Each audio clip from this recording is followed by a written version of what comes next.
안녕하세요. 김원준입니다. 예능정부.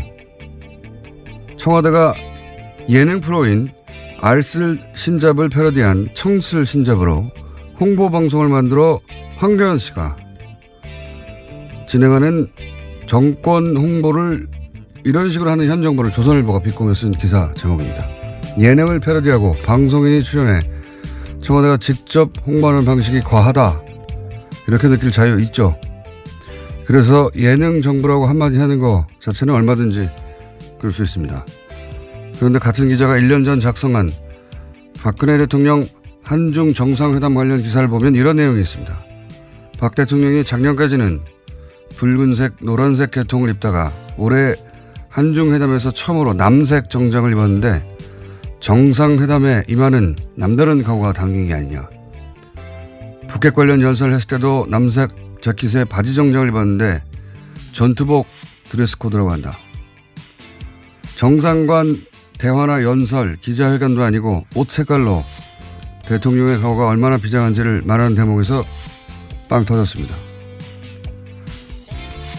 황교안 씨가 청와대 제작의 예능 패러디에서 정권 홍보를 하는 걸 예능 정부라고 할 거면 언론인이 자사 매체 지면을 통해서 이렇게 직접 대통령 홍보를 해주는 건 예능 언론이라고 해야죠.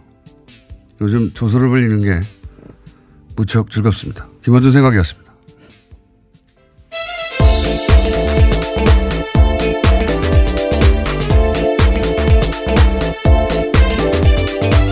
시사인의 김은지입니다. 제가 황교안이라고 했네요. 네, 황교익 선생님이십니다. 죄송합니다, 황교익 선생님. 다 말하고 보니까 생각이 났어요. 예. 나중에 오프닝을 새로 하겠습니다. 그 박근혜 대통령 패션 얘기 이런 거 정말 언론들이 많이 써줬거든요. 예. 만다린 컬러라고 하나요? 예. 그 예, 그렇죠. 예. 예. 차이나 컬러. 색깔만 바뀌는 바지 정장. 예. 근데 알고 보니까 최순실 씨가 자신의 취향으로 같은 의상실에서 같은 패턴으로 만들어 그런 거였어요. 예. 이걸 패션 얘기라고 얼마나 마사지를 해줬는지. 근데 그런데 그랬던 조선일보가 지금 현 정부를 매일매일 비판하려고 하잖아요. 근데 정부가 아무리 못해도 매일매일 비판하기 쉽지 않거든요. 매일매일. 그래서 어떨 때는 폭소가 터집니다. 너무 애를 쓰니까 참 힘들겠다 싶어가지고 그 중에 나온 게 창의적인 예능 정부라는 비판이었어요. 황교안 선생님 죄송합니다. 갑자기 황교안 전 총리가 등극을 해버렸네요. 예. 제가 잘못했습니다. 첫 번째 뉴스는 뭡니까? 네, 어제 오후 3시 50분쯤 충북 제천시에 있는 복합 스포츠센터에서 불이 났습니다. 500명 가까운 소방 인력과 헬기를 포함해서 40여 대의 장비가 투입됐지만요. 불길은 6시간 지나서 밤 10시가 넘어서 잡혔습니다. 4차례에 걸친 수색 끝에 모두 29명이 숨지고요. 또 다른 29명이 다쳐서 병원에서 치료받고 있는 것으로 집계됐습니다. 사망자 대부분은 2층 여성 사우나에서 발견됐는데요.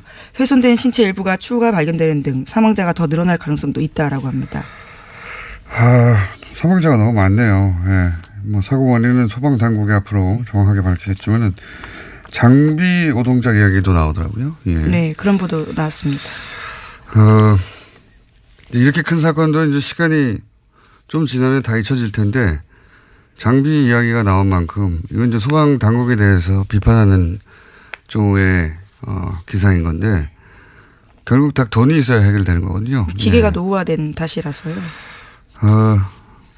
예산 문제, 소방과 관련한 예산 문제 지난 이번 예산 때도 문제가 됐었는데 시간이 지나서 이 사건은 또 잊혀지겠지만 꼭 이 예산 문제는 다시 거론됐으면 좋겠습니다. 네. 장비를 바꾸려면 돈이 있어야 되죠.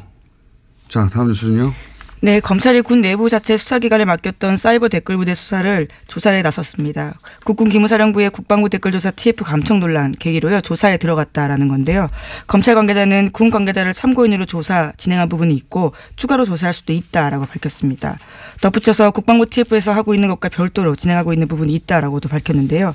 기무사의 조사 TF 감청 사실이 드러나면서 검찰의 군 댓글부대 수사는 활기를 되찾고 있다라는 겁니다. 아니, 굉장히 잘하는 거죠. 예. 군을 수사해서 군이 자체적으로 덮어버린 사건이나 축소해버린 사건의 역사는 정말 길어요. 정말 많은데, 그럴 때마다 이제 군의 특수성을 항상 얘기해 왔죠. 근데 이 사건은 군의 특수성 때문에 일어난 일이 아니에요. 애초부터. 이건 거꾸로 그 군의 특성을 굉장히 이제 폐쇄적이고, 예. 군 내부에서 대부분의 일들을 처리하는 자체적으로 그 특성을 이용했죠. 그래서 일반 수사로 할 수 없다는 점을 이용해서 군대 내에 정치적 댓글 알바 부서를 설치를 해버린 거 아닙니까? 모르게. 예. 군이 정치에 개입하는 걸 구태타라고 해요. 이건 그에 준하게 수사를 해야 수사를 해야 되는 것이고, 더군다나 이제 그 감청이 아니죠. 이건 도청이에요, 도청. 예. 자신들을 수사하는 TF를 도청을 해버린 거 아닙니까? 네, 그 수사 계획들을 미리 알고 있었다라는 겁니다. 압수수색이 의미가 없도록요. 이거는 그래서 처음부터 다시 해야 된다고 제가 어제 말씀드렸는데, 검찰이 직접 나서서 군을 수사하는 게 굉장히 이례적이죠. 예, 이례적인데 이건 그렇게 해야 되는 사건이 됐어요. 예, 군이 이때까지 하듯이 그렇게 자체적으로 덮어버리려고 한 거니까. 네, 지금까지는 전역한 사람들을 검찰이 하고요. 현역 군인들은 군 내부 국방부 TF에서 공조수사했다라고 하는데요. 그렇게 하지 않겠다라는 겁니다. 그러니까 좀 민간인만 했었던 건데 이제 전역을 해서 좀 그럴 일이 아닌 게 된 거죠. 예, 맡겨둘 수가 없다. 예. 혹 때려다가 혹 크게 붙였다고 생각이 듭니다. 이건 뭐 당연히 이렇게 해야 되는 거라고 봅니다. 다음 뉴스는요. 네, 뉴스공장 청취자라면 플란다스 에케에 대해서는 다들 아실 겁니다. 다스 주식 모금 운동인데요. 이 플란다스 에케가 어제 150억 모금을 돌파했다라고 합니다. 모금에 참여한 인원은 3만 6천여 명인데요. 국민재산 되찾기 운동본부는 이 돈으로 자산관리공사가 매각하는 다스 주식 1만 주, 그러니까 3%가 넘는 것을 살 계획이라고 합니다. 3부에서 개주가 직접 나와 설명하긴 할 텐데, 어제 150억을 드디어 목표액을 달성했다는 걸 돈은 뉴스공장에서 모이고 보고는 JTBC에 가서 배신자. 뭐 이런 일이 한두 번 아니긴 합니다만, 좋은 일이니까 널리 알려주면 좋긴 합니다만, 이 기쁜 소식을 여기서 시작하고 여기서 다 모았는데 거기 가서 보고하면 우리는 어떡합니까? 안일권 총장님 두고 봅시다. 3부에서. 자, 다음 뉴스는요. 네, 공정거래위원회가 2년 만에 순환출자 가이드라인을 바꿨습니다. 2015년 12월에 제정된 가이드라인인데요. 삼성 로비의 영향을 받아서 만들어졌다라는 사실이 뒤늦게 드러나서 이에 따른 조치를 한 겁니다. 공정위는 이 가이드라인을 소급 적용해서 2015년 합병 과정에서 삼성 SDI가 확보한 통합 삼성물산의 주식 404만 주를 추가로 처분해야 한다, 이렇게 요구했습니다. 이거 굉장히 중요한 뉴스인데 해설을 좀 해야 될 것 같아요. 네, 이게 주시한 뉴스입니다. 이게 이제 이런 뉴스는 경제면에 있고 복잡해가지고 의미 전달이 잘 안 되는데 매우 중요한 결정입니다. 이게 순환 출자 얘기는 많이 나왔잖아요. 그러니까 재벌 총수가 뭐 자신의 주식은 별로 없는데 지주회사 껴긴 하나 회사의 주식만 가지고 나머지를 순환 출자해가지고, 네, 전체를 지배하는 구조를 그렇죠. 만드는 뭐 예를 들어서 거죠. 삼성물산이 삼성전자를 지배하고 삼성전자가 삼성 SDI를 지배하고 뭐 이런 식으로. 그래서 순환 고리를 만드는, 여기에 대해서 이제 우리가 규정이 있어요. 이런 순환 출자를 못하게 하는 규정이 있는데 이게 뭐하고 관련돼 있냐면 최순실 게이트하고 관련이 있습니다. 최순실 게이트 당시 우리가 다 알듯이 이제 삼성물산과 그리고 제일모직이 합병을 했잖아요. 그때 이번에 이재용 그 재판 판결문을 보면 삼성의 미전실, 그 유명한 지금 말을 최순실 정규를 말 지원을 했다고. 네, 장충기 차장도 거기 소속이었습니다. 네. 거기 그 판결문을 보면 거기서 로비를 해서 공정위의 방침을 바꿨다는 거거든요. 실제로 다른 방침이 있었는데 그걸 로비를 해서 바꿨다는 겁니다. 바꾼 내용이 뭐냐면 이렇게 이제 순환 출차를 하는 가운데 삼성물산과 제일모직이 합병을 했잖아요. 훨씬 큰 회사가 됐지 않습니까? 그러니까 2015년에 공정위는 뭐라고 했냐면 이거는 강화됐다. 기존에 이렇게 고리가 있었는데 그 고리가 더 튼튼하게 강화됐기 때문에 기준 강화된 만큼을 덜어내라. 그렇게 가이드 별로 문제가 없는 것 같잖아요. 이렇게 보면. 근데 그 가이드라인 자체가 삼성이 로비를 해서 그렇게 했다는 거예요. 그럼 원래 어떻게 했어야 되느냐. 원래는 새로 생긴 거로 봐야 된다는 겁니다. 고리가 원래 이렇게 뭐 동그랗게 만들어져 있었다면 그 고리가 하나 삐쭉 따로 하나 생겼다. 그래서 총수의 지배 원한 여기서는 이제 이재용 부회장이 삼성을 지배하 더욱 이 순환 고리로 효율적으로 지배할 수 있도록 만들어줬다. 새로 고리가 생긴 거다. 이렇게 봐야 되는데 그러면 새로 생긴 고리만큼 다 털어야 되거든요. 주식을 다 털어야 되는데 2015년에는 강화됐다고 보고 강화된 부분만 털은 거예요. 그러니까 가이드라인을 다시 애초에 그랬어야 하는 그 가이드라인대로 바꾸면 이제는 주식을 한참 더 많이 팔아야 되는 겁니다. 네, 그래서 공정위가 삼성 쪽에다가 주식 처분할 수 있도록 예규 만들어진 지 6개월 동안의 유예기간 주겠다라고 밝혔는데요. 삼성 쪽에서는 공정위 가이드라인 파악해서 공식 입장 내놓겠다라고 하고 있습니다. 그러니까 이제 총수의 지배력을 강화시키기 위해서 로비를 했고 이건 뭐 1심 판결문에 나온 겁니다. 그래서 실제로 공정위 방침이 바뀌었는데 이것을 2년 후에 다시 그 새로 고리가 만들어지는 거니까 그 주식을 다 털어라. 이렇게 해서 총수의 지배력을 약화시키는 걸로 다시 원상복구. 애초에 그랬어야 하는 방향대로 굉장히 중요한 결정입니다. 이거는 굉장히 중요한 결정이고 공정위가 잘한 일이죠. 해설이 그렇게 많지 않아서 좀 길게 설명을 했습니다. 자, 다음 뉴스는요. 네, 황교안 전 국무총리가 2018년 자랑스러운 성균관인에 선정됐다라고 하는데요. 이에 대해서 반대하는 서명운동 참여자가 3,500명을 넘었습니다. 오늘 아침 경향신문에는 반대 광고까지 실렸는데요. 이들은 수천 명의 동문이 황교안 동문에게 제기하는 의혹과 자중하라는 요청에도 황 동문은 SNS를 통해서 오히려 거짓 뉴스라고 매도하고 있다면서 이러한 태도에 선정에 반대하는 동문들이 더 많이 참여하게 됐다라고 비판하고 있습니다. 여기서 황교안 씨가 나오는데 제가 오프닝 잘못해서 굉장히 재밌는 뉴스입니다. 이게 대학 동문회가 학교가 제정한 상을 반대한다고 신문 광고를 냈다. 이건 처음 보는 일이에요. 근데 황교안 전 총리가 자랑스럽다고 생각하는 성대 동문들도 있을 수 있잖아요. 네. 그래서 제가 제안을 하나 할까 합니다. 뭐냐면 찬성 반대 서로 연대 서명 대결을 벌이는 거예요. 그래서 연대 서명 숫자가 더 많은 쪽에서 새로 성균인상을 선정하는 것으로, 예. 반대 연대 서명 하시는 분들이 먼저 시작해서 광고까지 냈으니까 이 공개 배틀을 하는 거죠. 찬성하는 분들도 연대 서명을 해라. 만약 하지 않으면 찬성은 없는 걸로 알고 동문들이 우리가 자체적으로 성균인상을 선정해서 신문에 발표하겠다. 이런 배틀 어떻습니까? 성대 동문 여러분. 예. 기왕 아니 신문 광고까지 냈다고 하니까 제가 굉장히 재밌을 것 같은데 적극적으로 한번 해보시죠. 자, 다음 뉴스는요. 네, 국민의당이 어제 당무위원회를 열어서요. 통합반대와 통합참반과 대표직 재신임을 묻는 전당원 투표를 실시하기로 의결했습니다.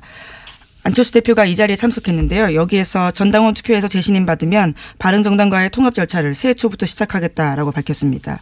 통합 시간표도 나왔는데요. 27일에서 30일 사이에 전당원 투표를 실시하고요. 31일에 결과를 공표하겠다라는 그렇군요. 겁니다. 예, 이 뉴스도 상당히 주시한 뉴스입니다. 간만에 해설을 좀 본격적으로 해보자면 당무위는 당연히 통과돼요. 왜냐하면 안철수 대표 쪽 사람들이 과반이 넘으니까 한 70여 분 되는데 과반이 넘으니까 통과될 거니까 하자고 했죠. 당연히. 그건 통과될 건데 제가 어제 이제 그 프레임이라는 건 단어 선택부터 시작되는 거라고 정면 승부라는 것도 하나의 프레임이고 단어 선택도 사실은 보수 진영이 혹은 보수 매체가 이 프레임으로 안철수 대표를 보호한다고 이렇게 볼 수 있어요.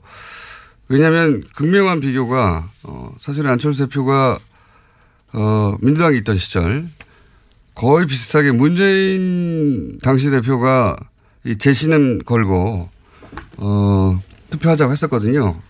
그때 보수 언론의 보도를 찾아보시면 제목이 문재인 정면 승부 아니에요.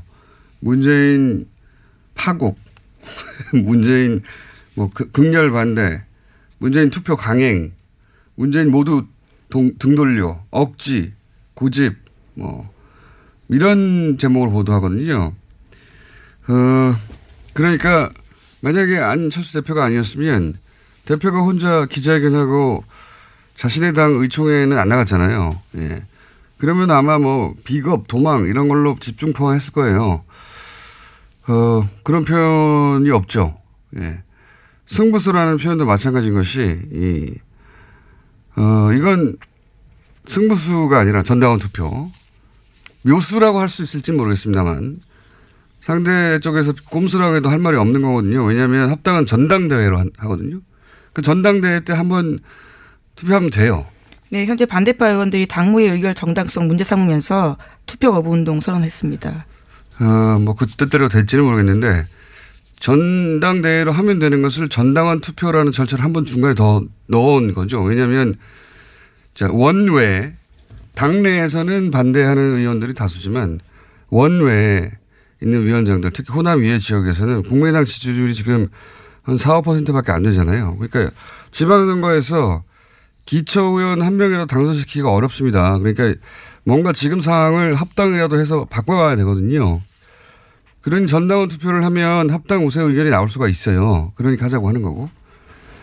그래서 중간에 이런 절차를 하나 끼워 넣어서 자, 당원들이 합당하라고 하니까 전당대회도 합당하는 게 마땅하다. 이런 여론의 힘을 얻고 싶은 것이고 보수 매체도 이제 두고 보세요. 그런 뉘앙스로 보도를 할 겁니다. 왜냐하면 지금 보수는 보수 재편 없이 정권 창출이 어렵다. 이 공감대가 있어요. 사실이고 그것이. 근데 이제 안철수 대표는 그 재편 과정에서 본인이 적자가 될 수 있다고 생각을 하는 거죠. 이거는 이제 이 열차는 안철수 대표가 혼자서 만들고 혼자서 출발시키고 혼자서 안정할 수가 없는 거예요. 당연히 보수 재편을 하려면 보수 진영에서 손을 잡아줘야 되는 것이고, 예. 작년 초부터 제가 줄기차게 얘기했던 것이 이제 안철수 대표가 새누리당과 어떤 방식으로든 연대하게 될 것이라고 얘기했었는데 여튼 이 열차의 승차를 보수 진영에서는 혹은 보수 매체에서는 지지할 것이다. 안철수 대표는 그걸 알고 있으니까 이렇게 가는 것이고 사실 통합도 아니죠. 예. 이거는 당내 의원들 절반 이상이 반대하는데 통합이라는 단어를 쓸 수가 없죠. 이건 합당인데 이렇게 합당하는 경우는 우리 정치사에 없었어요. 과거 3당 합당. 이것도 당내 의원들은 대부분 찬성을 했죠. 예. 거기 반대하던 뭐 노무현 전 대통령이 그 유명한 이 있습니다. 뭐 이런 사진도 있지 않습니까? 결국 이제 소수가 반대하고 탈당했지만 대부분 찬성해서 3당 합당이 된 거거든요. 근데 이건 대부분 반대하잖아요. 단어 선택부터 프레임이 우호적인 거죠. 예. 남은 변수는 이제 합당 반대파의 실력. 합당 반대파 의원들도 만만치는 않으니까. 이 반대파에 대해서는 안철수 대표가 기자회견에서 얘기를 했죠. 구태 정치, 기득권 정치. 예. 김대중 정신 이야기하면서. 당연히 호남 의원들 얘기하는 건데. 기자회견에서 가장 중요한 문구는 사실 이거죠. 예. 왜냐하면 이 문구는 이 보수 진영, 보수 유권자들이 정서적으로 받아들일 수 없는 분들이 있거든요. 몇몇 호남 의원들 중에. 박지원 전 대표 같은. 그 보수에게 받아들라는 구애죠. 이 문구는. 예. 자신을 대통령 후보로 만들어준 호남 의원들을 보수의 재단에 재물로 바치는 겁니다. 예.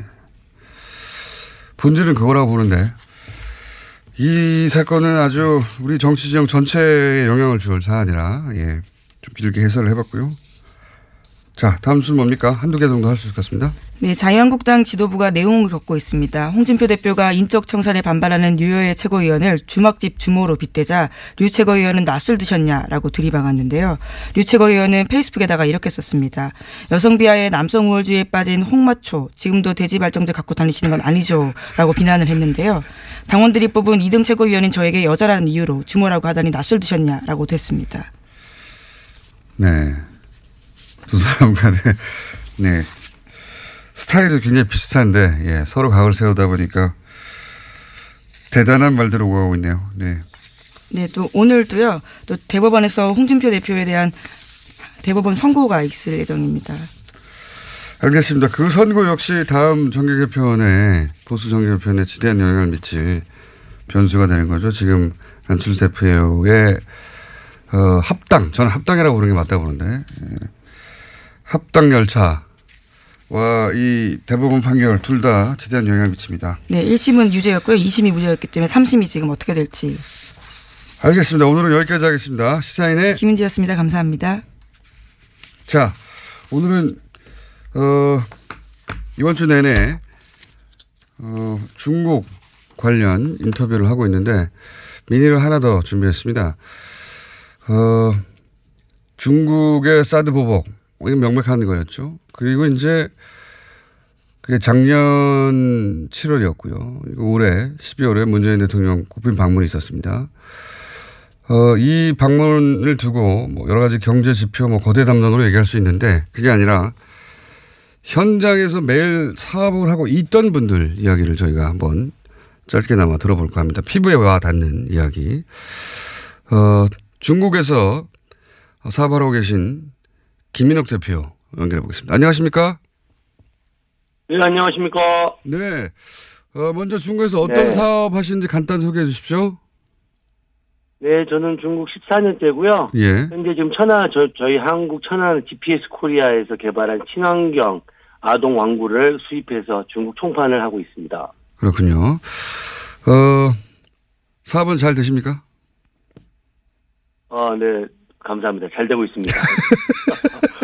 자, 그러면 이제 뭐 언론에서 여러 가지 말들이 있지만 직접 사업하시는 분들이 현장에서 느끼는 감은 또 완전히 다를 것 같아서 이제 작년 7월부터 사드 보복이 있다 여러 가지 보도가 있었는데 이게 이제 업종마다 다르고 지역마다 다르긴 합니다만 직접 겪으신 바는 있으십니까? 이 사드 보복 관련해서?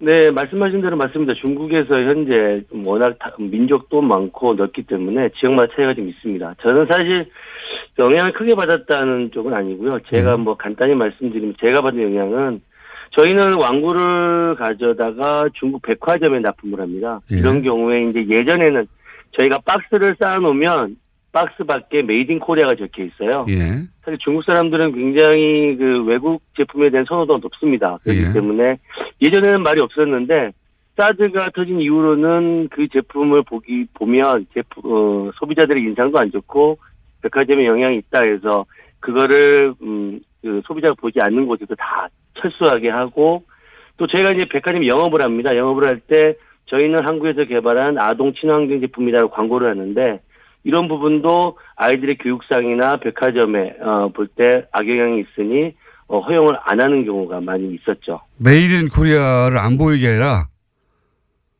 네네, 그렇죠. 아, 그랬군요. 원래는 오히려 이제 수입품이라서 메이드 인 코리아를 드러내다가 그게 사드 이후로는 네네. 그거 고객들이 보면 안 되니까 그러면 박스를 다 제거해 달라고 그랬습니까? 그렇죠. 저녁에 이제 고객이 안 없는 상황에서 그걸 다 제거해서 아침에 볼 때는 메이드 인 코리아가 안 보이게 조치를 했죠. 가장 화가 나는 거는 저는 사실 저희 모방 제품이 한 5군데가 생겼어요. 네. 저희 한국말은 짝퉁이죠. 예. 이 업체가 저희 사드 터지고 나서 이제 저희 카카오톡처럼 왕구하는 여러 사람이 모이는 방이 있는데 거기에 롯데는 한국, 포아트도 한국 이런 거를 써가면서 악용할 때 좀 많이 화가 났었죠. 그리고 이제 그 메이드 인 코리아를 안 보이게 해달라고 하는 이유 중에 하나가 아이들 교육에 좋지 않고 백화점 이미지에 안 좋다고 안 보이게 해달라고 했다는 거죠? 그렇죠. 네. 당시 분위기가 그랬군요.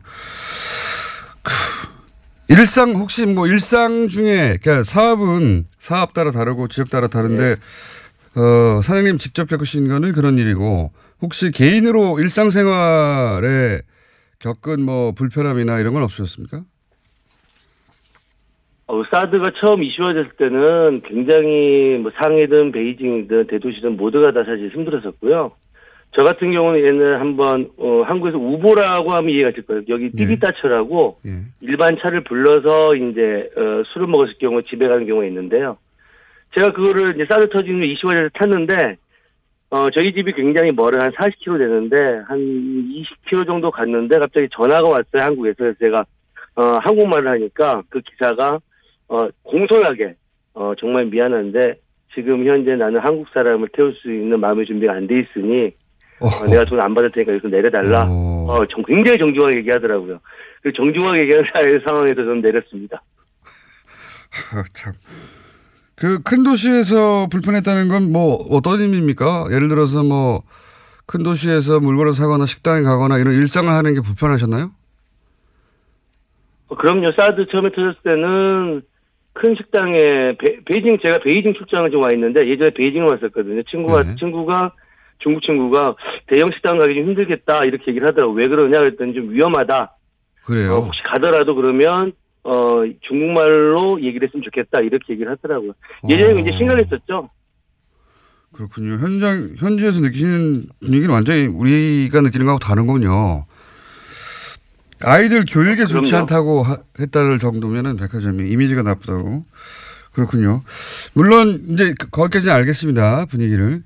그러면 이제 대통령이 방중을 했습니다. 뭐 며칠 안 됐기 때문에 뭐 그 사이에 무슨 대단한 변화가 있겠나 싶긴 한데 혹시 일상 중에 피부로 체감하는 변화가 있으십니까?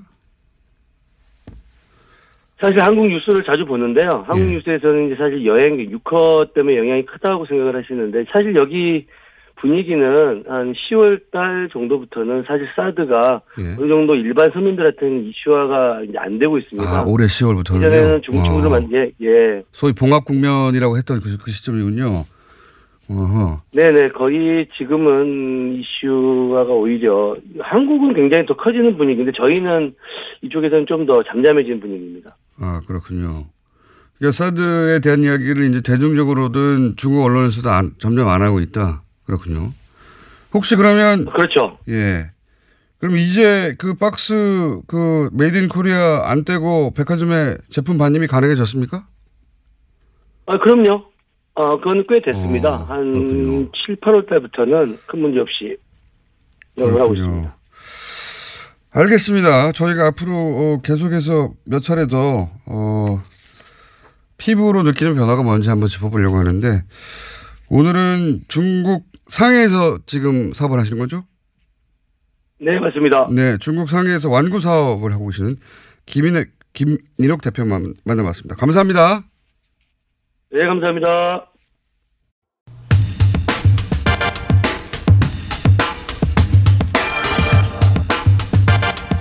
어쩌다가 저희 뉴스공장에 단골이 되신 분입니다.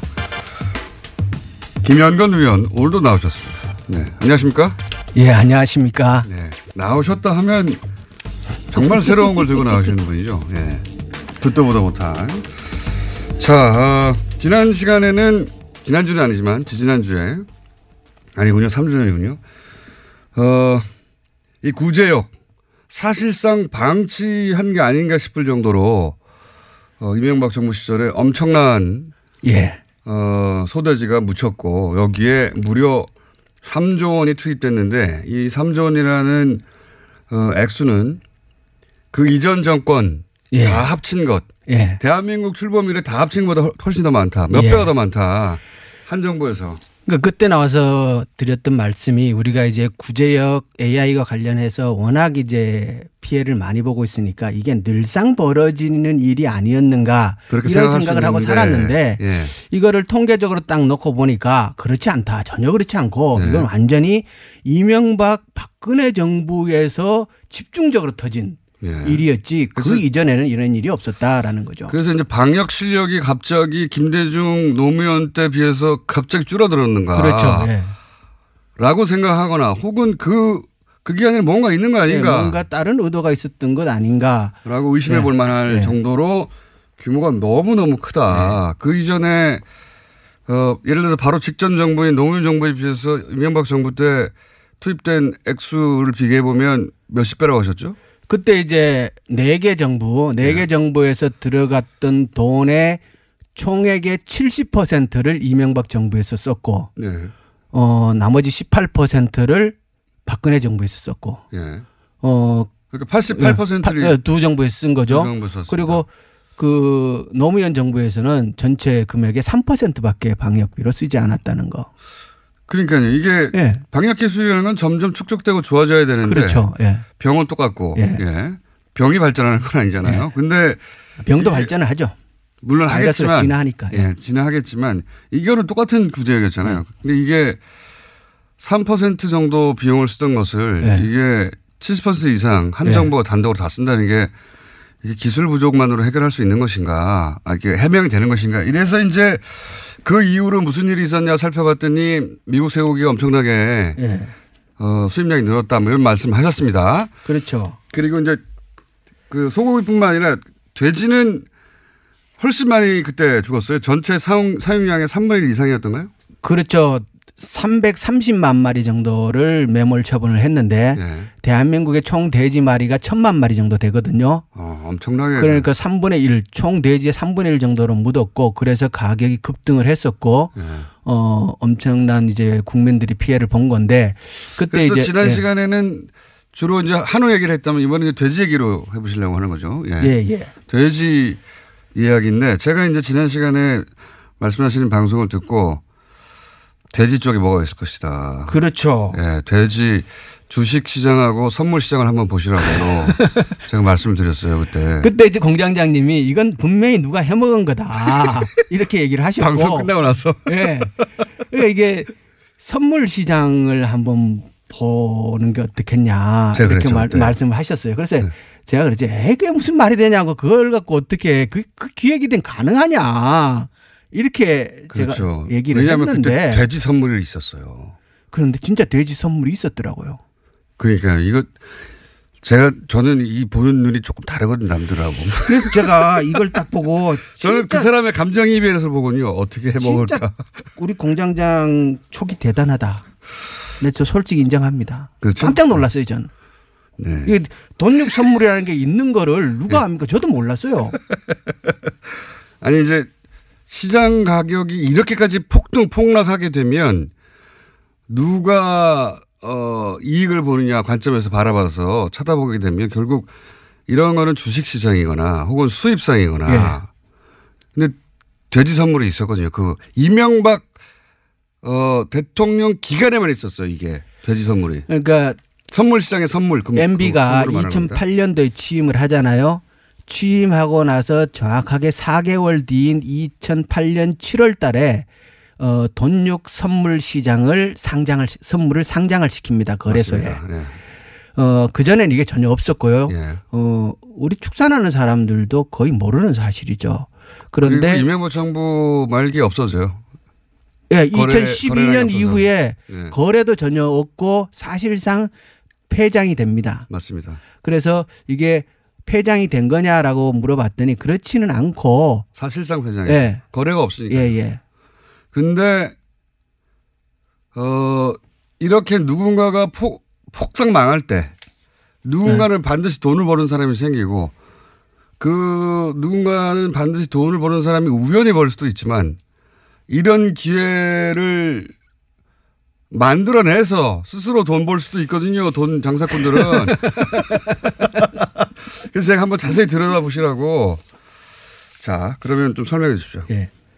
그 돈육 선물이 뭐냐면요. 일단 그 오일도 선물 있잖아요. 그렇죠. 뭐 6개월치, 1년치 이런 식으로 선물이 있는데 마찬가지예요. 돈육도 돼지를 키우는 사람이 매번 팔 때마다 이걸 어떻게 팔아야 되느냐를 고민할 수가 없잖아요. 네. 그러니까 내가 6개월 뒤에 생산될 거를 먼저 시장에 내놓고 파는 거죠. 네, 미리 파는 겁니다. 미리 파는 거예요. 예, 그래서 선물이죠. 예. 네. 그리고 육가공 업체도 가공 업체는 계속 가공을 해야 되지 않습니까? 예. 그런데 내일 가공할 거를 오늘 가서 맨날 사가지고 가공할 수는 없잖아요. 예. 그러니까 3개월 뒤, 6개월 뒤에 내가 가공할 원료를 미리 사놓는 거죠. 네. 그래서 서로의 필요에 의해서 이 시장이 형성되는 거고 이렇게 하면 서로 간에 안정적인 공급이 확보되는 거니까. 원래 목적은 그거죠. 예. 예. 가격의 급등락에 대비해서 위험의 회피 수단이 되는 거죠.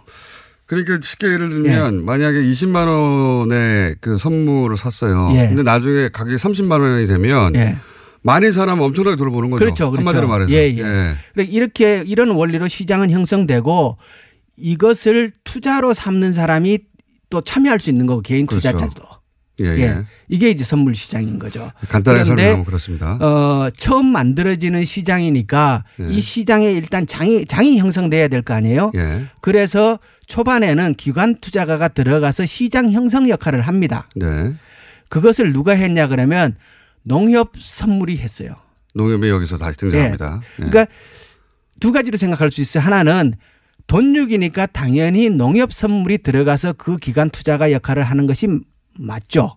예. 기능상. 네. 그런데 농가를 보호하기 예, 위해서. 예. 예. 그런데 또 MB 때 농협이 또 관련된 게 많잖아요.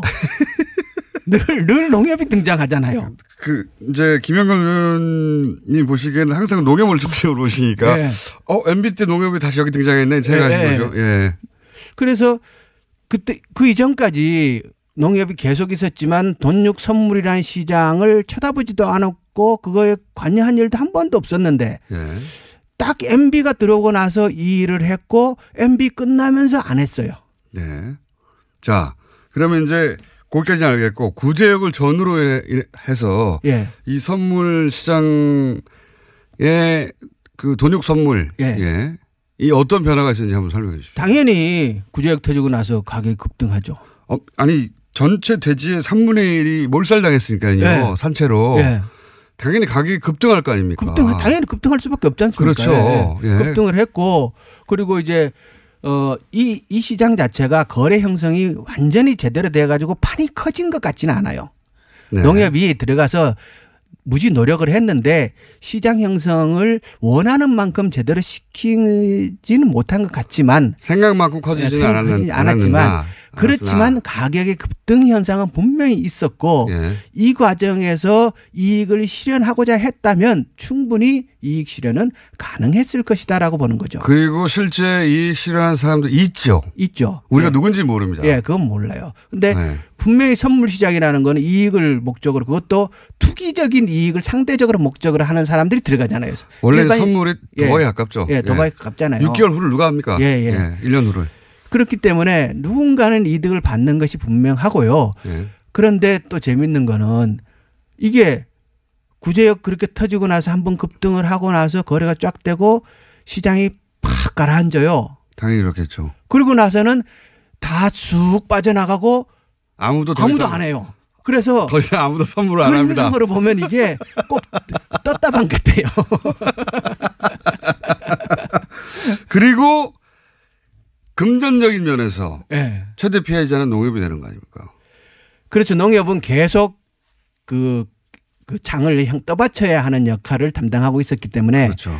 사고 팔고 하는 역할을 하면서 금전적인 손해는 농협이 봤죠. 그렇게 큰 돈을 손해를 본 건 아닌데. 예, 그러니까 왜냐하면 농협 그러니까 이 돈육 선물이라는 게 생각만큼 그렇게 시장이 크게 형성되지는 않았었기 때문에. 근데 농협이 들어갔고 최초로 돈육이 선물이 올라갔고 그리고 구제역에 빵 터지고 요약하자면 그 시장 참여자들 중에 일부는 큰 돈을 벌었고 일부는 분명히 돈을 벌었겠죠. 그리고 그 돈 벌어가는 사람들은 사실은 농협이 조성한 시장. 그렇죠. 농협이 되어준 돈으로 벌었다고 봐도 좋을 그런 구조인 겁니다. 구조가. 그러니까 시기적으로도 아주 우연히 일치하고 그리고 그림으로 보면은 우연하겠죠. 그림으로 보면 진짜 이거 완전 떴다방이에요. 기획부동산에 의한 떴다방처럼 보이는. 처럼 그 모양새가 딱 형성되고 그리고 나서 그 이후엔 전혀 아무도 거래도 하지 않고 쳐다보지도 않고 있는 거예요. 물론 뭐 이 시장 참여자들은 우리가 구제역이 발생할 줄 어떻게 알았겠냐. 선물을 돈육을 통해서 이제 시장 가격 안정화를 도모했는데 잘 안 됐다. 그래서 어쩔 수 없이 사실상 상장 폐지가 된 것과 마찬가지 상황이 된 거지. 뭐 기획이 아니다라고 말하겠지요. 그럴 수도 있습니다. 그럴 수도 있고요. 그럴 수도 있는데 타이밍상 너무 이상하다. 매우 그리고 또 한 가지 제가 그 시점에 주식. 그렇죠. 구제역 관련해서 틀림없이 주식으로 이득을 본 사람들이 존재할 것이고 그 사람들은 이 구제역에 발생하기 이전에 그 주식을 그러니까 매집했냐 아니냐를 따져보시면 알 수 있을 거라고 제가 이거 들여다보면서 예. 진짜 이 공장장님 생각을 많이 했는데요. 이 동물적인 감각이 있는 것 같아요. 그러니까 이명박 대통령을 오래 연구하다 보면은 이 구제역 관련주라는 말이 만들어진 게 이때예요. 네. 예, 그때 이제 구제역 그런 얘기가 이제 만들어졌는데 제가 이제 구제역 관련주와 관련된 주식들의 변화를 살펴봤더니 특이한 점이 있어요. 몇 개 종목에서 네. 구제역이 발생하기 이전에 이제 주식의 가격의 등락은 구제역이 발생해갖고 본격적으로 문제가 될 때 막 치고 오릅니다. 그럼 너무 당연합니다. 그건 너무 당연한 거예요. 사건이 발생했으면 예. 이익을 보는 주식들이 예. 올라가죠. 사람들이 관심이 생기고 네, 그럼 맞습니다. 당연히 그 돈을 이득을 얻기 위해서 막 사고 팔고 할 거란 말이에요. 예. 하는데 구제역이 발생하기 한 6개월 전부터 그 몇 개의 종목에서 이상하게 가격 등락은 없는데 거래량이 이미 늘고 있는 종목들이 있었다는 거예요. 제가 말씀드린 게 그겁니다. 이거는 좀 이상해. 이거는. 구제역이 발생한 이후에 주가의 등락을 보지 마시고 네. 구제역이 발생하기 이전에 네. 그 등락할 주가, 그러니까 올라갈 주가를 사전에 매집한 아이들 죄송합니다. 사전에 매입한 흐름이 있을 것이다. 그걸 찾아보시면 누가 관련이 있는지 알 수가 있더라. 그러니까 주로 이제 구제역 관련주라는 그 회사들이 예. 그 수입육 이렇게 업체들 예. 대형 업체 그 업체나 백신 관련 그렇죠. 업체나 당연히 백신 가격 올라가고 그리고 구제역이 발생하면 상대적으로 그 소비가 늘어날 닭고기 예. 이런 쪽이 이제 혜택을 받죠. 예, 그렇죠. 특히 그래프나 이렇게 보면은 가장 상대적으로 혜택을 본 쪽은 닭고기 쪽이에요. 네. 예. 돼지고기가 너무 비싸지고 예. 대체고기로 닭고기가 나오고 예. 뭐 이런 그 구제 관련주들이 급상승했어요 예. 당시에. 예. 그런데 그 중에 몇 개의 종목에서 네. 매집해 사전에 조용하게 계속 거래량이 늘어나 있는 현상이 분명히 신기하죠. 신기해요. 구제역이 알 걸 어떻게 알고. 네. 둘 중에 하나죠. 엄청난 예지력과 운 예. 아니면 이상한 거죠. 예.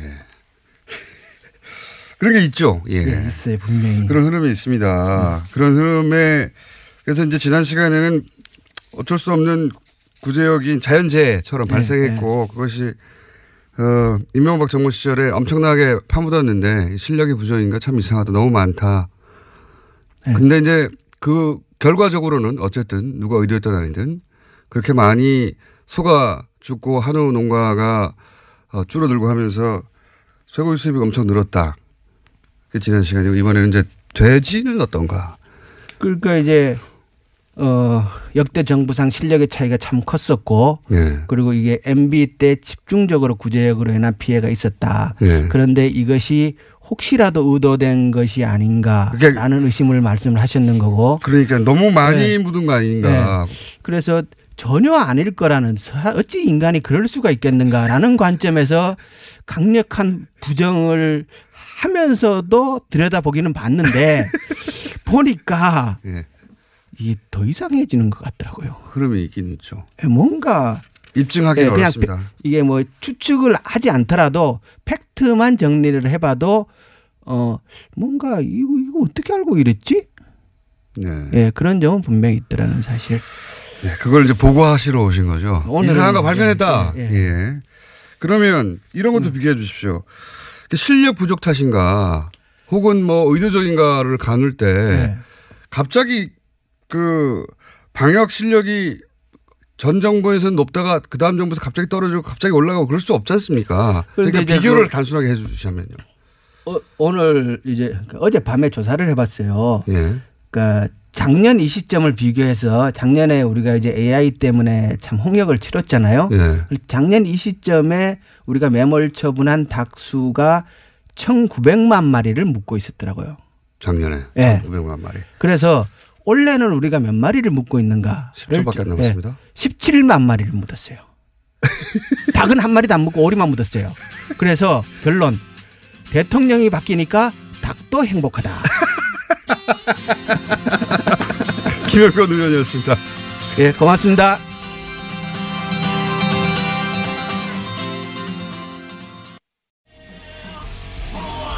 배신자 나르고 전 청장님 나오셨습니다. 안녕하십니까. 예, 안녕하십니까. JTBC에 나가시고 돈은 뉴스공장에서 다 모았는데 완료 보고를 JTBC에서 예. 사실 그 뉴스공장이 모았다는 것을 거기 가서 이야기하려고 그랬습니다. 주인 된 방송에서 할 수 없잖아요. 하지만 그런 내용은 전혀 나오지 않았습니다. 아니 근데 잘하신 거예요. 왜냐하면 저는 그 보면서 무슨 생각을 했냐면 지금 150억은 마감됐죠. 예. 예. 150억은 마감됐지만 이 150억보다 더 필요할 수도 있잖아요. 그렇습니다. 예. 더 필요할 수도 있기 때문에 최대한 많은 분들에게 이런 일이 있다. 예. 알려두는 것이 굉장히 중요하다고 예. 생각하면서도 배신자라고 제가 속으로. 자, 이제 여기서 시작했으니까 여기서 리포트를 좀 해 주십시오. 최종 보고를 현재. 예. 어제 그 오후 2시 50분에 네. 저희들이 마감을 했고요. 플란다스 이게. 네, 그래서 총 그 150억 800만 원이 그로 마감이 됐습니다. 150억 800만 원. 대단합니다. 참여 인원은 그 36,477명. 여기 참여해 주신 분들께 감사의 말씀을 먼저 드립니다. 야, 대단합니다. 이게 청장님하고 저하고 수육 먹다가 시작한 얘기거든요. 그렇습니다. 여름나절, 예, 여름나절에 이걸 어떻게 막을까. 이거 어떻게 막을까 하다가 사람들과 함께 막자. 예. 이러면서 이제 주식을 우리가 매집해가지고 너 얼마 드냐고 해서 150억 그래서 야, 이거 쉽지 않다. 예. 예. 했는데 이게 불과 3주 만에 아마 대단합니다. 아마 전무후무한 일이 아닌가 지금 생각됩니다. 150억 정말 어마어마한 돈이거든요. 예.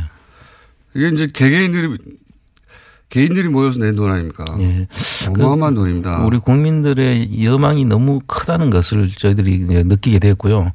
이제 마음으로는 상당히 사실 마음이 무겁습니다. 지금 이 상황을 보면 촛불에 참여했던 그런 마음으로 아마 자기들의 그 여러 가지 사연들이 많더라고요 보니까. 그런데 촛불에 참여했던 촛불 집회에 참여했던 그런 심정으로 내가 참여해야 되겠다. 예. 그런 분들이 대다수예요. 이게 경제적 이익을 바라고 하는 것도 아니거든요. 그렇습니다. 돈 불려서 돌려줄 게도 없어요. 그죠? 네, 그렇습니다. 야, 이런 사례는 본 적이 없습니다. 우리나라에서 본 적이 없고 해외 보통 이제 돈을 모으고 뭐 사모펀드 있죠. 네. 다 경제적 이익을 목적으로 하는 거거든요. 여기는 경제적 목적을 하는 게 아니라 빌려주는 거예요, 지금. 네. 오로지 야. 그 다스의 실소유주가 다스는 누구 겁니까에 대한 대답이죠. 이게 그러니까요. 그 다스는 누구 겁니까라고 했는데 아무도 대답을 안 하니까 같이 밝혀내자고 우리 하고. 국민들이 나서서 그럼 내가 밝혀볼게 하는 거거든요. 대단한 겁니다. 정말 대단한 겁니다. 예. 기사를 이 관련해서 기사들도 이제 제법 많이 나오고 예. SBS도 그리고 JTBC도 이 뉴스를 보도하는 것이 너무나 이례적이고 예. 뭐 예를 들어서 뭐 어떤 지난 정권의 부패나 어떤 의혹에 대해서 기사를 쓰고 뭐 검찰이 수사하고 하는 것 이외에 국민들이 직접 참여해서 범인 누구야? 예. 나도 참여해서 밝히고 싶어 이렇게 하는 거거든요. 예. 참여할 기회를 주세요 이거거든요. 전부 다. 대단한 겁니다 정말. 두고두고 나중에 기록이 될 것이고 예. 청년님은 개주로 예. 그리고 배신자로 기록이 되죠. 돈을 여기서 모으고 JTBC가 저희가 이렇게 약간 미완성품을 내놓으면 네. 포장을 쫙 해가지고 고급스럽게 해서 백화점에 빡 내놓습니다. 실제로 어제 가서 이제 제작진을 만났는데요. 내가 뉴스 공장에서 이 일을 했다는 걸 이야기해도 되느냐 그랬더니 해도 된대요. 근데 왜 안 하셨어요? 근데 사실 어제 그 화재 때문에 맞습니다. 정신이 없었어요. 좀 줄어들기도 했을 예, 것이고. 예. 그래서 이야기를 다 못했는데. 변명은 듣고 싶지 않고요. 어쨌든 대단한 일이고, 예, 이건 뭐 저는 해외 토픽 카메라가 봅니다. 예. 외신에서 잘 몰라서 그런 건데, 요 내용을 정확하게 전달하면 이거 해외 토픽 카메라예요, 정말로. 그렇습니다. 지난 정권의 의혹에 대해서 시민들이 자발적으로 돈을 내서 돈을 빌려가지고 그 주식 일부를 사서 그 의혹을 밝혀보겠다고 나선 거, 이런 방식으로 될 줄 누가 알았겠어요. 자. 정말 상상을 못했습니다. 자, 돈은 150억을 모았습니다. 근데 150억에서 마감한 이유가 이제 작년 기준으로 한 145억 정도. 예, 5억이면 아마도 3%는 살 수 있을 것이다. 예, 3%가 이제 만주거든요. 예. 만주를 살려고 저희들이 이제 한 보니까 작년에 145억이 이제 만주를 살 수 있는 금액이었고 그 기준으로 저희들이 모금을 한 것이고요. 네. 그랬었는데 지금 평가가 이제 1월 한 20일 경에 나오겠죠. 상대평가 가지고 한다면서요. 예, 요번에 이제 그 국감 때 하도 이게 너무 비싸게 책정해 가지고 못 파는 거 아니냐. 네. 이런 질문을 많이 받았기 때문에 그분들이 지금 상당히 긴장을 하고 그 평가를 새롭게 가장 근접한 현실에 근접한 평가를 하려고 하고 있는 것 같습니다. 그 작년 평가액보다 높거나 낮거나 어떤 경우가 되더라도 반드시 누구나 납득할 만한 기준이 제시되지 않으면 가만히 있지 않을 테니까요, 이제는. 예. 굉장히 신경을 많이 쓰겠죠. 그런데 이제 그런 평가를 통해서 145억보다 더 높아질 수도 있지 않습니까? 예. 그럴 경우는 어떻게 합니까? 만약에 150억 이상이 되면 그때 가서 다시 또 우리 국민들한테 힘을 또 보여달라고 요청을 해야 될 것 같습니다. 그때는 시간이 되나요? 그러니까 예를 들어 1월 20일 날 발표를 했어요. 예. 1월 20일 발표를 하고 나도 그 매각 공고가 나온 데까지는 한 달 정도 예, 시간이 있습니다. 뭐 충분합니다. 저희들 3주에 150억이 모였는데 뭐. 한 달이면 300억도 먹을 예, 수 어제 있습니다. 닫고 나니까 전화가 오신 분들 중에 이제 이런 분들이 계셨어요. 이런 속도면 우리 1,000억도 넘게 모을 수 있다. 이거 다 모아가지고 다 사자.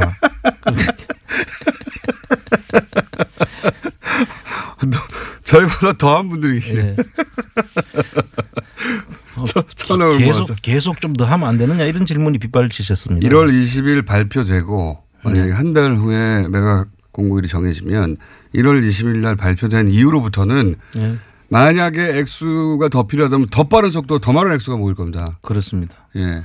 그때는 지금보다 훨씬 더 많은 속도로. 지금 그냥 준비하는 단계거든요. 근데 그때는 이제 그 실질적인 타겟이 정해지면 액수가. 국민들 참여 속도가 이보다 훨씬 더. 그러니까 높여도 소용없다는 걸 말씀드리고 오히려 높였다가 더 열이 받아가지고 3%가 아니라 6% 사버리겠다고 할 수도 있어요. 네. 그렇습니다.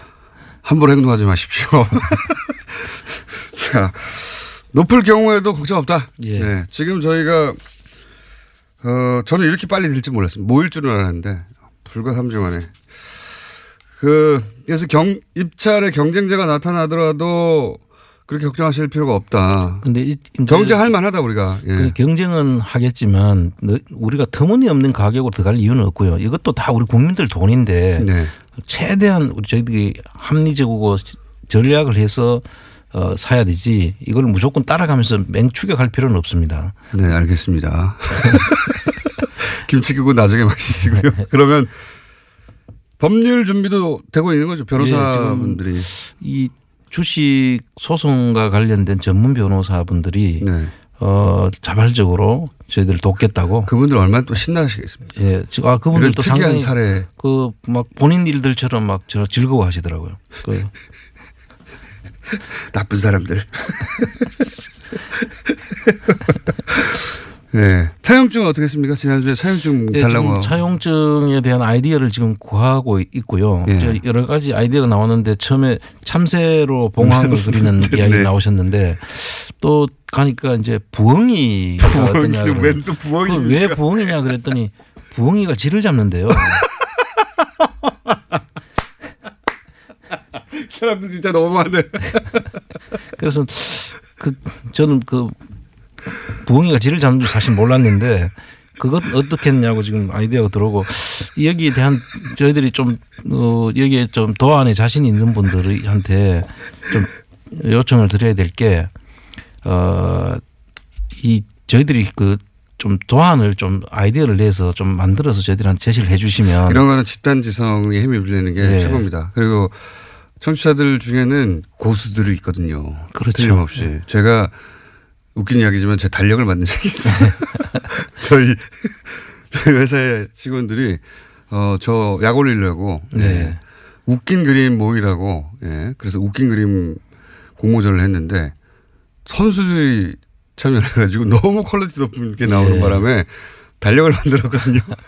김원준 달력이 딱 너무 웃겨서 500개만 만들고 품절 냈습니다. 근데 선수들이 있습니다.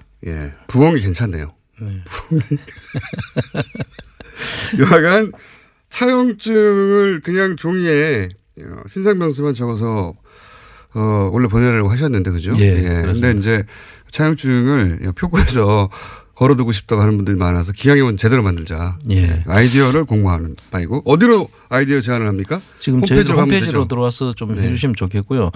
이게 그 처음에 우리 그 플랜 다스게 이 장명을 해주신 분이 있지 않습니까? 그것이 뉴스공장에 문자로 보내신 분이죠. 분입니다. 그분의 저희가 연락처를 아마 복원하고 있을 거예요. 아마 그 끝번호가 제가 기억하기로는 2115번이로 기억을 하는데요. 숫자는 정말 대단하네. 네, 숫자를 다 기억하시네. 그분이 지금 우리 이걸 들으시면 홈페이지에 한번 좀 올려주시면 내가 감사의 말씀을 좀 전하고 싶습니다. 저희가 문자를 한 번 더 보내주시면 저희가 하다못해 짧게 인터뷰라도 하거나 감사표를 보내드리거나 플란 다스의 개라고 하는 이름. 네. 이름도 큰 역할을 했습니다. 그렇습니다. 10월 25일 날 끝번호가 2115 쓰시는 분이 플란 다스의 개라고 하는 아이디어를 내주셨거든요. 예. 그분에게 감사패를, 플란 다스의 개. 사실 대단한 제목입니다. 저희들이 그때 이야기를 하고 난 이후에 많은 그 정치자분들이 직접 사실 이에 대한 그 아이디어도 주시고 뒤에서 힘을 주셨지 않습니까?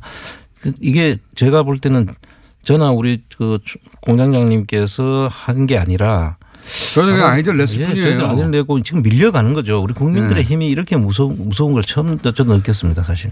이건 정말 어마어마한 일이고 대단한 일이고 역사의 한 페이지로 기록될 겁니다. 물산 장려운동 바로 밑에 등급 정도로 이런 일도 있었고 이렇게 많은 사람들이 참여해서 결국은 이런 결과까지 만들어냈다. 이게 다 그 운동의 제목부터 모든 게 시민들의 힘으로 만들어진 겁니다. 실제. 저희는 그냥 옆에서 거들 뿐. 밀려가서 앞에서 먼저 걸어가는 것 뿐이죠. 그런데 이제 이 일을 하시는 분들은 이 돈은 전혀 건들 수가 없기 때문에 서버도 운영해야 되고 사무실도 운영해야 되는데 그래서 운영비를 좀 보내달라고 하셨잖아요. 그 이제 실질적으로 이제 이 150억이라는 큰 돈이 들어오니까 이걸 뭐 저희들이 뭐 큰 부자인 줄 아는데 사실상 다 그 한 푼도 저희들이 건드릴 수가 없는 돈이고요. 그렇죠. 그 여기에서 이제 이 자원봉사하고 지금 같이 안에서 일하시는 분들이 지금 엄청 힘이 들어요, 사실. 왜냐하면 전화가 아마 빗발치는 데다가 다른 일도 있는데 거기에 전부 다 지금 몰두하다 보니까 계좌 확인해 줘야 되고 뭐 이거 문서 작성해야 되고 많겠죠. 그러고 또 그 제대로 잘 써주시면 좋은데 이게 좀 잘못된 그 안 오고 힘내라 이런 거.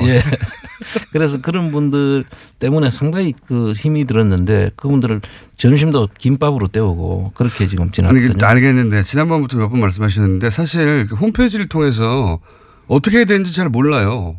그러니까 처음에 이제 플랜 다스 기회가 이제 끝나면 일단 마감을 했으니까 그 사이에 이제 저희들이 후원을 좀 제대로 좀 후원을 좀 해 주시면 회원 가입을 하고 그다음에 서명 운동을 하고 있습니다. 저희들이 그 특별법을 통과시켜 달라는 그 서명을 하는 거고. 하다못해 1,000원이라도 좋으니.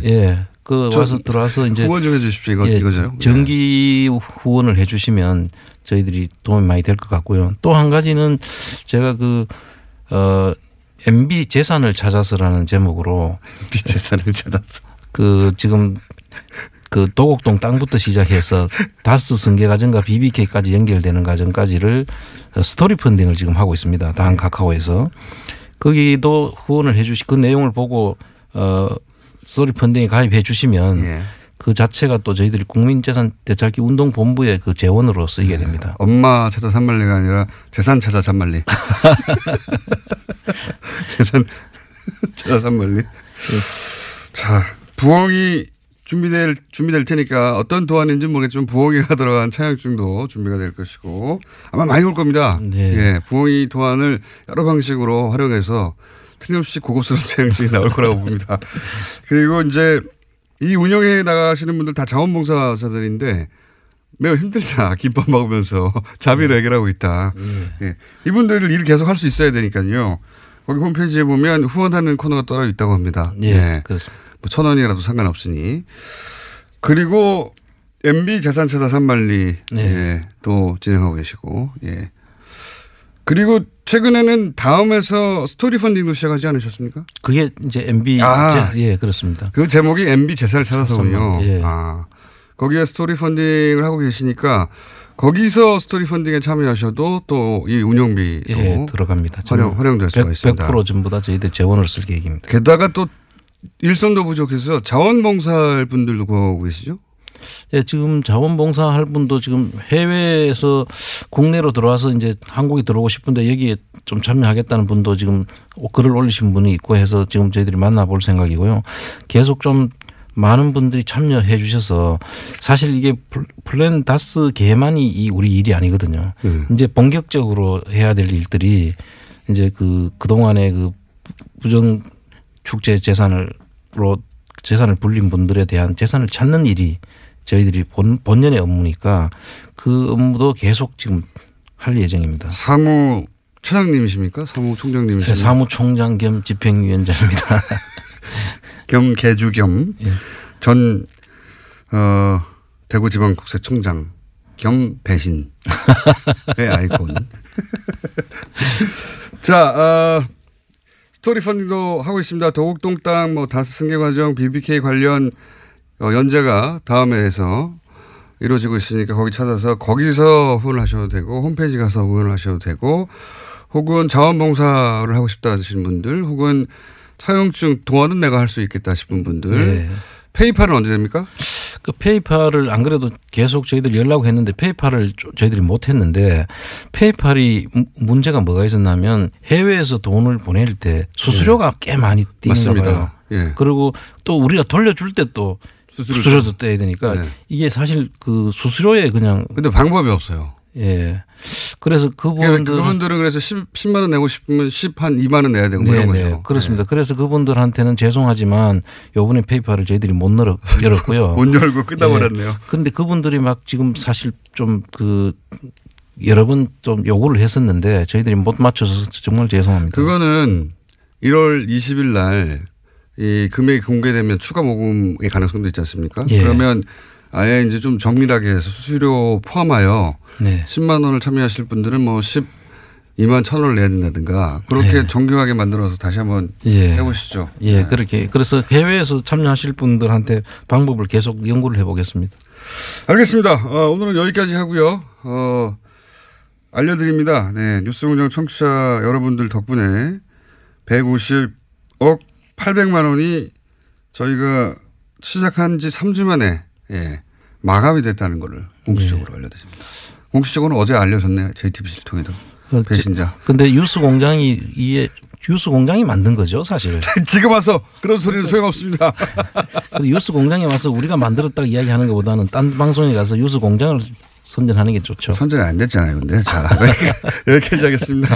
자, 플란데스 이게 마감됐습니다. 하지만 관련 활동과 보고를 계속드리겠습니다. 지금까지 안원구 전 대구지방국세청장이었습니다. 감사합니다. 네, 감사합니다. 특별히 근래 들어서 관심을 갖고 있는 사안들이 있나요? 우리 사회에? KBS 정상화요. 네. 네, 1등 국민 공영방송으로서의 어떤 위상을 빨리 되찾길 바랍니다. 네. 배우 정호성 씨가 KBS 뉴스에 출연해서 돌발적으로 한 이 발언이 화제죠. 예. 생방송 중에 나온 이 발언 이외에도 KBS 노조에 따로 또 응원 영상을 보냈다고 하는데요. 그 일부도 좀 들어보시겠습니다. 안녕하세요. KBS 새노조 조합원 여러분. 배우 정우성입니다. KBS가 공영방송으로서 참 많은 실수를 했습니다. 그로 인해서 시청자는 상처받고 외면당하고 또 그로 인해 시청자는 KBS를 외면하고 이제는 무시하는 처지까지 다다른 것 같습니다. 하지만 공영방송의 정상화를 위해서 함께 싸워나가는 것은 멋지고 응원받아야 될 일이라고 생각합니다. 지치지 마세요. 여러분은 혼자가 아닙니다. 힘내세요.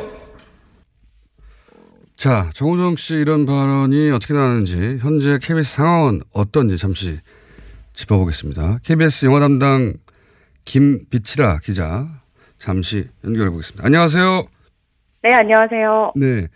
정우성 씨가 이제 KBS 뉴스 인터뷰 중에 KBS 정상화를 이야기해서 화제가 되는데 이 발언이 나온 전후 배경을 아십니까? 네, 사실 저희도 깜짝 놀랐습니다. 그러니까 그 뉴스 출연이 정우성 씨가 친선대사로 있는 유엔 난민기구 얘기를 하는 걸로 오래전에 잡힌 스케줄이었다고 해요. 네. 그래서 그날 정우성 씨가 KBS 안으로 들어왔는데 보도국 스튜디오가 텅 비어 있어서 너무 충격을 받았다. 이렇게 얘기를 하시더라고요. 아마 저희가 비슷한 시간에 밖에서 집회도 하고 있었고 보도국 기자들 책상에 전단지들이 다 붙여져 있었거든요. 파업 중이라는. 그래서 아마 분위기를 더욱 느꼈을 것 같은데. 사전에 부탁을 한 게 아니라는 거죠. 그렇습니다. 그러니까 사실 저희가 몰랐던 게 누군가 부탁을 하지도 않았고 사전에 주제가 논의된 것도 아닌데 스튜디오에 들어가서 생방에 이런 말을 한다는 거 굉장히 용기가 필요한 일이잖아요. 정우성 씨가 이런 생각을 가지고 들어가서 말할 기회가 있으면 해야겠다 하셨는데 요즘 관심을 가지고 있는 주제가 무엇이냐 해서 바로 말씀하셨다고 합니다. 그야말로 정말로 준비된 것이 아니라 그날 현장에 가서 본인이 돌발적으로 그 발언을 하신 거군요. 네, 제가 영화 담당 기자를 하면서 정우성 씨 인터뷰를 했었을 때 느낀 게 발언을 하기 전에 굉장히 신중하게 생각을 한다는 거였거든요. 그래서 개념 배우라는 것도 여러분들도 다 알고 계시겠지만 이런 용기를 내준 덕분에 저희 파업이 좀 길어지고 있어서 다들 힘들어하고 있었는데 아주 큰 힘이 됐죠.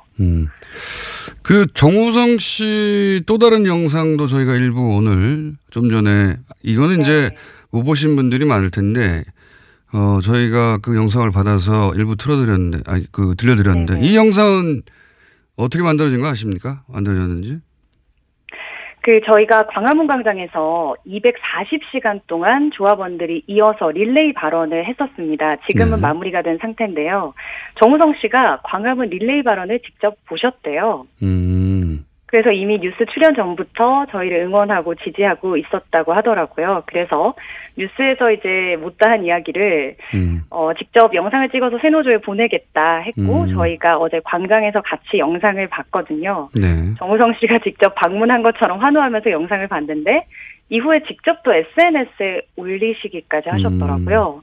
그래서 그간 좀 파업에 무관심하셨던 일반 분들도 보시고 응원을 많이 해주셔서 또 새로운 힘을 얻고 또 동력을 얻은 기분으로 있습니다. 정우성 씨를 한번 저희가 뉴스공장에서 초대해야 되겠습니다. 그리고 어제 정우성 씨가 오늘 나오셨어야 하는데 제가 나와서 그게 단박에 섭외가 안 되더라고요. 좀 도와드려보겠습니다. 네. 특히 그 영상 보면서 조합원들이 박수 치는 장면도 제가 봤는데, 네. 조합원들 환호성이 굉장히 컸고, 특히 여성 조합원들 환호성은 더 컸던 걸로 제가 기억합니다. 네. 그럴 수밖에 없겠죠. 자, 현재 파업이 며칠째입니까? 오늘로 110일째를 맞았습니다. 길죠. 110일, 예. 네. 제가 파업 전에는 아침 뉴스 준비하느라고 매일 새벽 4시쯤에 출근을 해서 7시 반에 생방송을 들어갔기 때문에 이 아침 시간에 주민분들 출근하시는 거 볼 일도 없었고 인사할 일도 없었어요. 요즘에는 이제 오전에 엘리베이터를 타면 일 그만두셨어요? 물어보셔서 파업 중입니다 하면 MBC에서 일하시구나. KBS 파업은 아예 모르는 거죠. 잘. 예, 맞습니다. 네, 그래서 그럴 때마다 MBC가 부럽더라고요. 파업이 이슈가 되는 게. 그리고 이제 또 정상화가 되니까 더 많이 관심 가져주셔서 저희가 110일 동안 좀 상대적으로 무관심 속에서 진행을 했었다. 그런데 오늘 이렇게 애청자가 많은 뉴스공장에서 불러주셔서 짧게나마 얘기를 할 수 있어서 좋습니다. 그렇게 오래 또 기다리니까 정우성 씨가 나와서 한마디 해주시고 이렇게 잭팟이 터졌지 않습니까? 자, 그러면은 KBS 이사진 청문회 상황은 어떤지 한번 짚어볼까요? 지금 어디까지 와 있습니까? 네, 그러니까 저희 업무 추진비를 사적으로 유용한 강규형 이사에 대해서 원래대로라면 오늘 방통위에서 청문회가 열릴 예정이었어요. 그래서 제가 오늘 연결하기도 한 겁니다. 그런데요? 그런데 그저께 자유한국당 의원들이 방통위에 갑자기 항의 방문을 갔더라고요. 그러고 나서 그 뒤에 방통위가 애매모호한 입장을 보이더니 이 오늘로 예정된 일정을 5일 미뤄서 다음 주로 넘어갔거든요. 그렇군요. 이렇게 되면 연내 해임 의결이 안 될 수도 있죠. 그래서 저희는 이 감사원으로부터 해임 권고를 받아서 적법하게 진행되는 절차인데 방통위가 KBS 문제를 과연 심각하게 받아들이고 있었던 것인가 큰 의문이 들고 있는 상황이고요. 근데 이렇게 기다린 이상 저희는 이제 고대영 사장이 퇴진할 때까지 그게 뭐 연내가 됐던 연초가 됐던 흔들림 없이 함께 간다는 게 공통된 의견입니다. 그 청문회 이후에는 바로 해임 절차에 들어갈 수 있는 거죠. 청문회가 열리면 적어도. 그렇습니다. 그러니까 방통위 전체회의에서 해임 건의안이 의결이 되면 대통령에게 이제 결정권이 돌아가고요. 예. 그렇게 되면 강규영 이사가 해임된 자리를 이제 구여권과 구야권 이사가 현재와는 다르게 역전이 되기 때문에 예. 그렇게 되면 방송법에 따라서 이사장을 교체하고 고대영 사장을 해임하는 절차로 넘어갈 수가 있죠. 그렇군요. 근데 그게 연내에 완료될 줄 알았는데 자유한국당의 항해 방문으로 이게 연기가 된 상황이다. 그래서 5일 후로 연기됐다. 이런 거죠, 현재. 그렇습니다.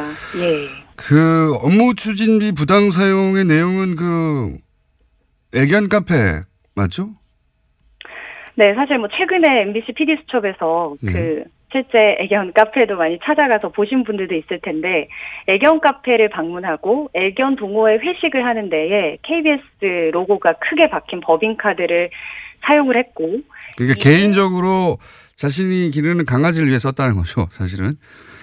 그렇습니다. 그리고 뭐 방송 보신 분들도 아시겠지만 KBS 법인카드를 강아지를 위해서 사용하는 것에 대해서 그 애견 동호 회원들에게 직접 나는 우리 가족들 몰래 KBS에서 나오는 돈이 있으니까 강아지 키우는 거다. 이렇게까지 이제 공식 발언을 했었고 그래서 또 저희에게 제보가 들어온 그런 사례도 있었고요. 이렇게 사용한 게 벌써 300만 원이 넘습니다.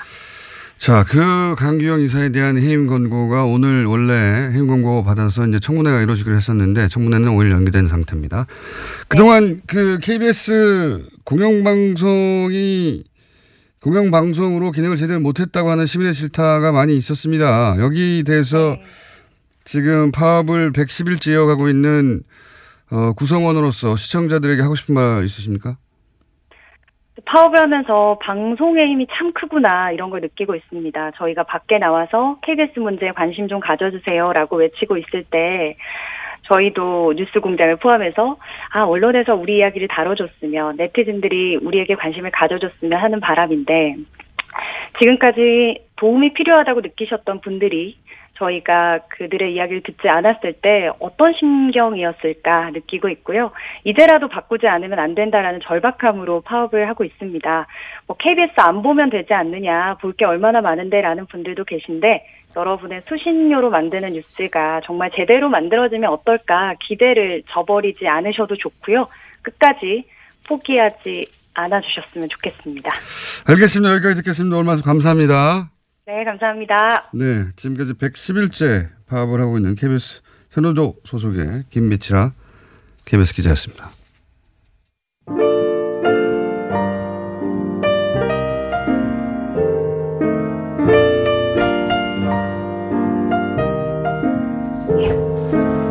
자, 불친절한 AS. 정우성 씨를 뉴스공장으로 불러서 투샷을 찍는 건 공장장 자살 행위 아니에요? 맞긴 하죠. 예. 그런 문자가 막 쇄도하네요. 예. 사람들 참 너무하네요. 자, 그 외에,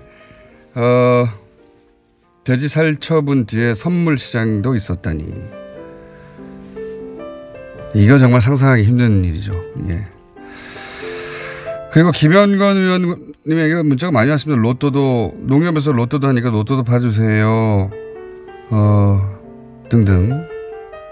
많은 문자가 김현건 의원 방송 시간에 왔고요. 네. 제주는 김어준이 부리고 방송은 손석희가 한다. 자, 이런 문자들 많이 왔습니다. 네. 그리고 정우성 씨 저희가 한번 취재해 보겠습니다. 근데 섭외가 쉽지 않은 분이라 된다고 하면 TBS 모든 여성 PD 그리고 기자들이 뉴스공장 달려오지 않을까 스튜디오로 제가 다 맡겠습니다. 그분들. 공지사항이 하나 있는데요. 제가 다음 주 뉴스공장을 5일 동안 비웁니다. 그래서 당연히 저희가 양지열 변호사를 대타로 염두에 두고 있었는데 지금 양지열 변호사가 시선 집중형으로 팔려가가지고 대타의 대타를 저희가 구했습니다. 누군지 궁금하시죠? 지금 잠깐 다음 주 대대타 임시공장장 연결해 보겠습니다. 안녕하세요. 안녕하세요, 공장장님. 네, 이정열 전 판사님이 생애 최초로 대대타 생방송 진행하시게 된 소감을 잠깐 말씀해 주십시오. 이게 원래 저 뉴스공장 나오라고 하실 때 보통 아침 6시 반에 연락하셔가지고 7시 20분에 하자고 하셨거든요, 보통. 네. 근데 그래도 별로 안 떨렸는데 사전에 연락을 주셨는데 되게 떨리는데요. 예, 대대타. 예. 뭐 소감이랄 건 다른 건 없고 이게 뉴스공장이 위계질서가 상당히 잘 돼 있다. 이 대타로 변호사님이 돼 있는데 변호사님이 안 되니까 이제 사무장으로 왔구나. 자, 다음 주 월요일부터 다음 주 금요일까지는 대대타 이정열의 뉴스공장이 펼쳐집니다. 기대해 주십시오. 혹시 남다른 각오 있으면 제가 15초 드릴 테니까 각오를 말씀해 주십시오. 뭐 각오랄 건 없고 어차피 워낙 뭐 공장장님께서 훌륭하게 하셨으니까 저는 이제 권한대행일 뿐이니까 원래 권한대행이 법적으로 새로운 사업을 할 수는 없고 현상 유지를 잘해야 되는 거거든요. 네. 현상 유지에 힘쓰고 그리고 공장장님께서 평소에 하시듯이 헌법에 나와 있는 대로 뉴스공장의 주권은 청취자에게 있고 모든 권력은 청취자로부터 나온다 이 생각으로 임해보겠습니다. 저는 그런 생각을 하고 있지 않습니다. 저는 내 맘대로 해야지 이렇게 생각. 그러니까. 자, 지금까지 대대타 다음 주 월요일부터 뉴스공장 대대타를 진행하실 법무법인 동안의 사무장 이정열 전 부장판사였습니다.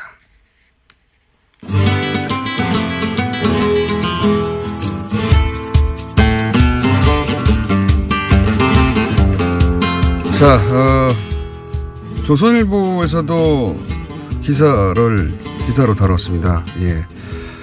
예능 정부에 제가 오늘 아침에 오프닝을 하다가 황교익 선생님은 황교 아니라고. 자, 황교익입니다. 황교안 아닙니다. 예능 정부의 폴리테이너라고 부르던가요? 조선일보에서 그렇게 부르던데. 예. 세상에 그런 말이 어디 있어요? 왜 폴리테이너? 뭐 기자가 그러면 정치 기사 쓰면 뭐 폴리 리포터가 되나? 폴리 저널리스트가 되나? 그런 말을 만드는 그 자체가 정치는 정치인이나 하는 거니까 너네들은 입 닥치고 있어라는 그런 거죠. 민주공화정에서는 모든 국민이 정치인이잖아요. 정치에 대해서 말할 수 있고 투표할 수 있고 그렇죠. 의견 제시할 수 있고 찬성 반대할 수 있죠. 주권이 권력이 국민한테 있는데 그 권력자 국민한테 니는 말해도 되고 정치를 말해도 되고 너는 말하면 안 되고 하는 그런 프레임을 갖다가 짠다는 것 자체가 독재 시대 때나 있는 발상이죠. 자, 화 그만 내시고요.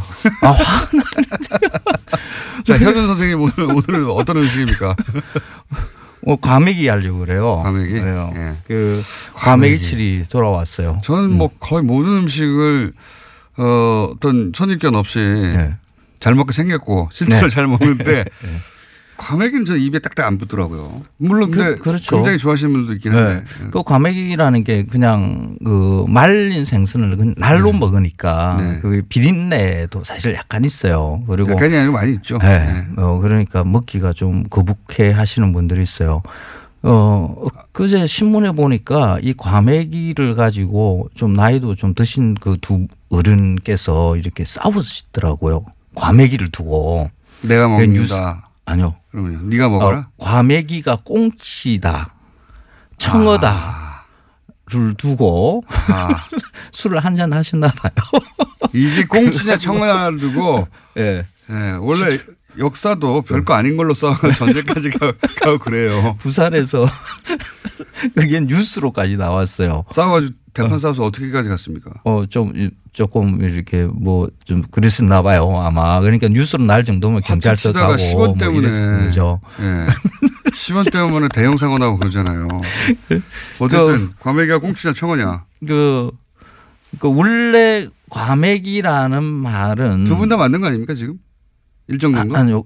원래 청어였다가 예, 원래 이제 청어 말린 것을 두고 과메기라고 했다는 그 기록은 조선에서도 보여요. 그래서 지금은 청어 과메기라는 말이 관목에서 왔다 그러거든요. 눈을 괸다, 꿰서 말린다고 해서 이제 관목이라는 말을 썼는데 그게 이제 과메기라는 경상도 사투리로 이렇게 발음을 한 거거든요. 별걸 다 하시네요. 네, 그래서 과메기는 그 말린 청어를 뜻한다라는 것은 그게 맞는 것 같은데, 근데 이 사정이 1980년대 들어오면서 바뀌기 시작하거든요.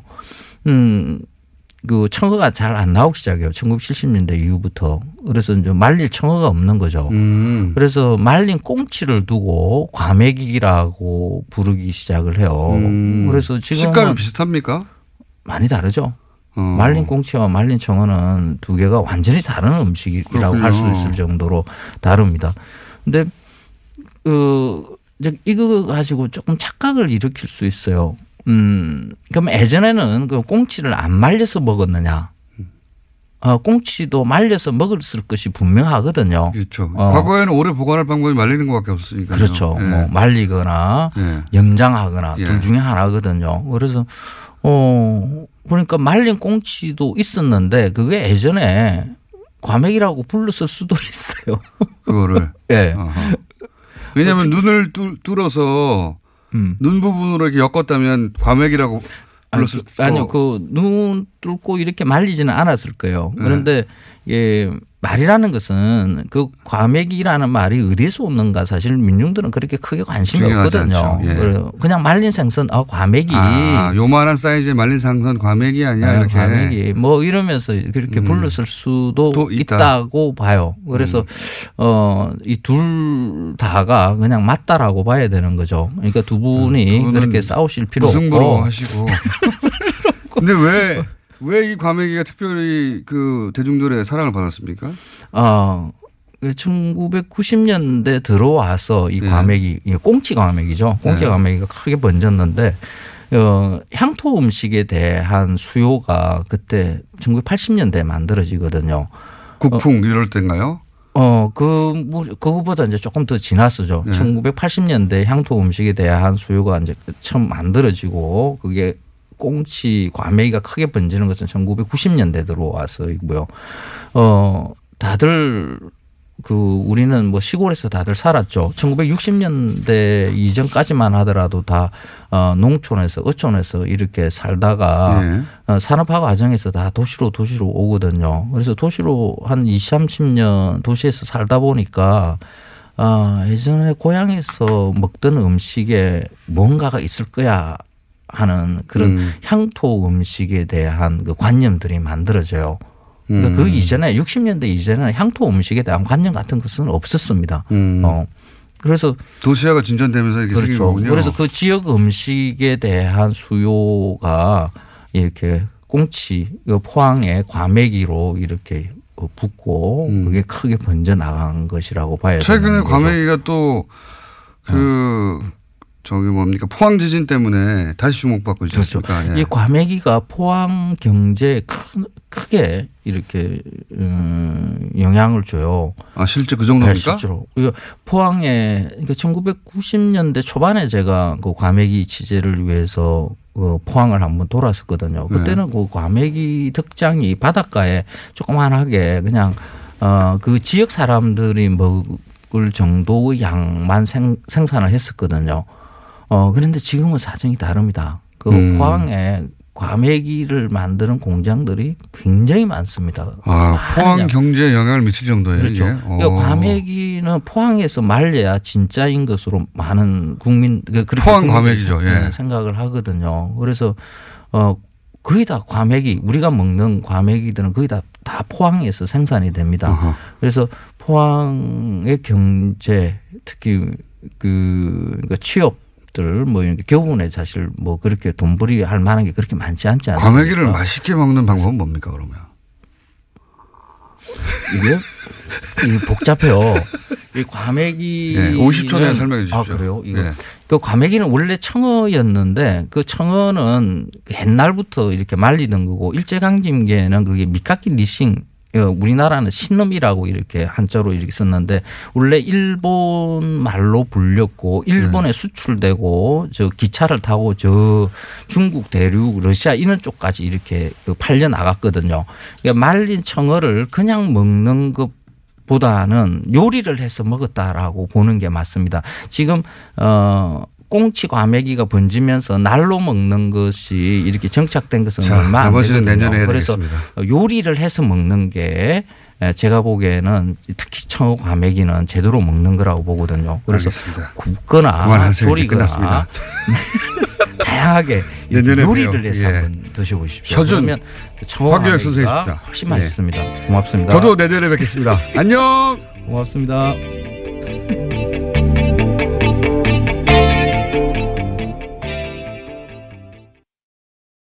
시가 나오는데 제가 오프닝 때 잘못해서 굉장히 재밌는 뉴스입니다. 이게 대학 동문회가 학교가 제정한 상을 반대한다고 신문 광고를 냈다. 이건 처음 보는 일이에요.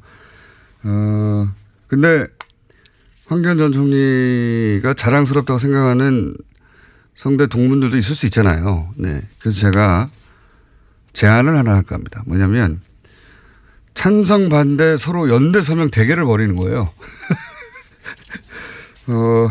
그래서 연대 서명 숫자가 더 많은 쪽에서 새로 성균 인사를 선정하는 것으로, 예. 반대 연대 서명 하시는 분들이 먼저 시작해서 광고까지 냈으니까 이 공개 배틀을 하는 거죠. 찬성하는 분들도 연대 서명을 해라. 만약 하지 않으면 찬성은 없는 걸로 알고 동문들이 우리가 자체적으로 성균 인상을 선정해서 신문에 발표하겠다. 이런 배틀 어떻습니까? 성대 동문 여러분. 예. 기왕 아니 신문 광고까지 냈다고 하니까 제가 굉장히 재밌을 것 같은데 적극적으로 한번 해보시죠. 자, 다음 뉴스는요. 네, 국민의당이 어제 당무위원회를 열어서요. 통합 반대와 통합 찬반과 대표직 재신임을 묻는 전당원 투표를 실시하기로 의결했습니다. 안철수 대표가 이 자리에 참석했는데요. 여기에서 전당원 투표에서 재신임 받으면 바른정당과의 통합 절차를 새해 초부터 시작하겠다라고 밝혔습니다.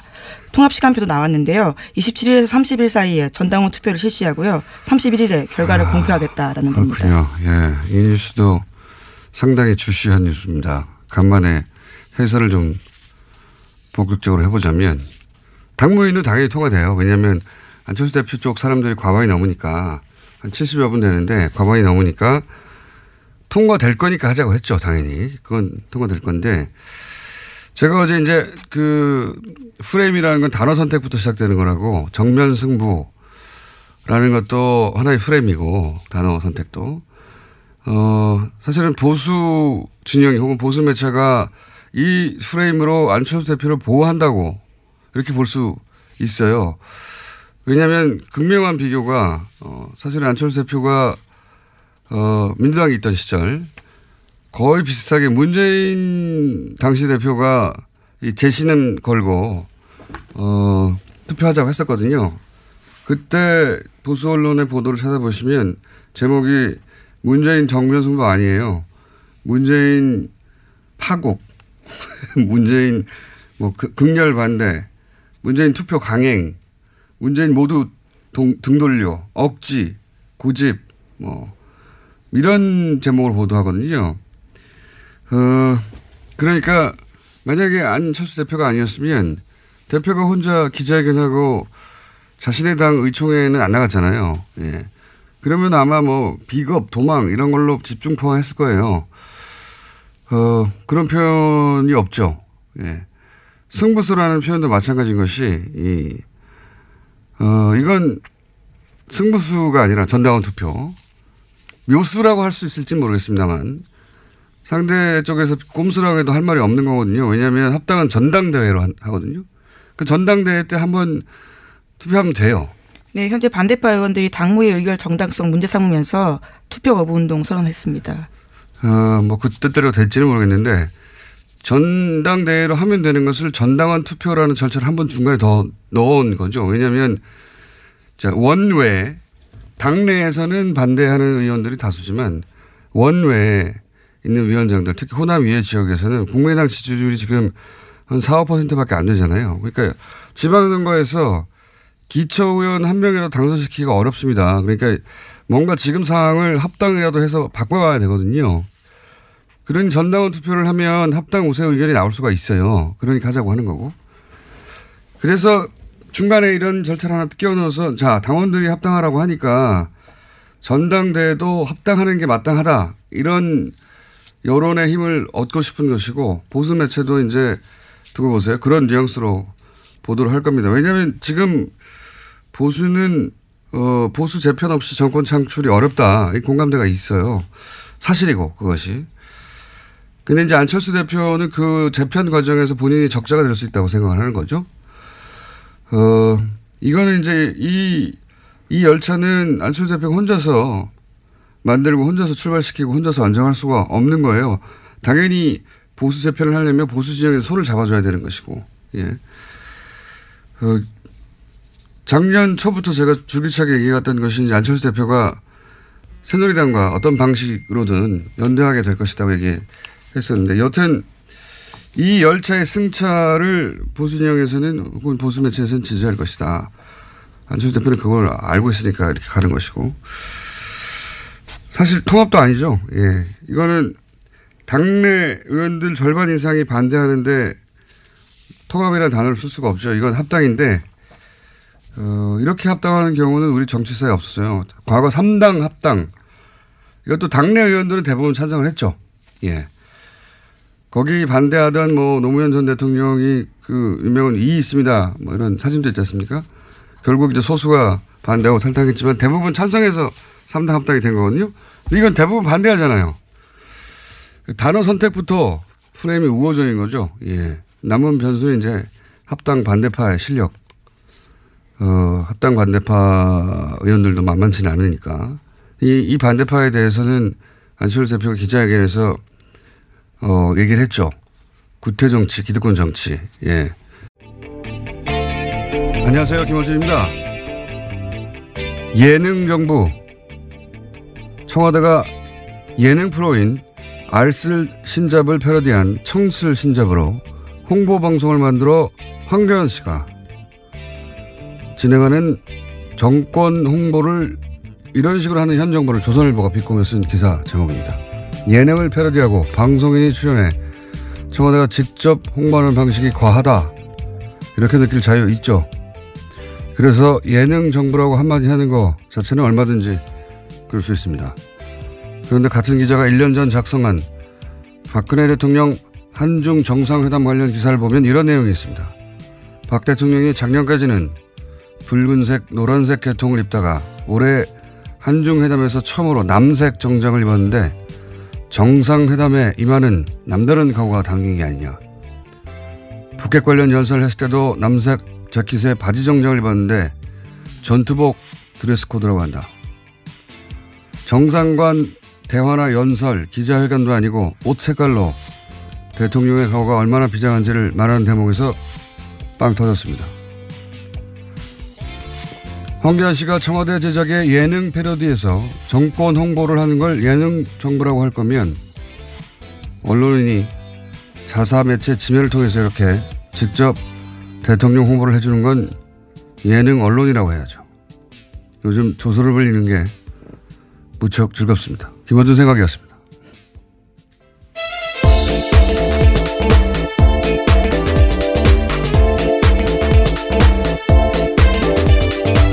시사인의 김은지입니다.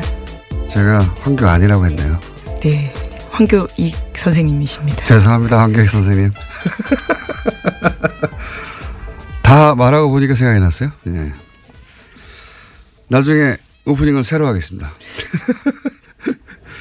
그 박근혜 대통령 패션 얘기 이런 거 정말 언론들이 많이 써줬거든요. 예. 만다린 컬러라고 하나요? 예. 그 예, 그렇죠. 예. 예. 차이나 컬러.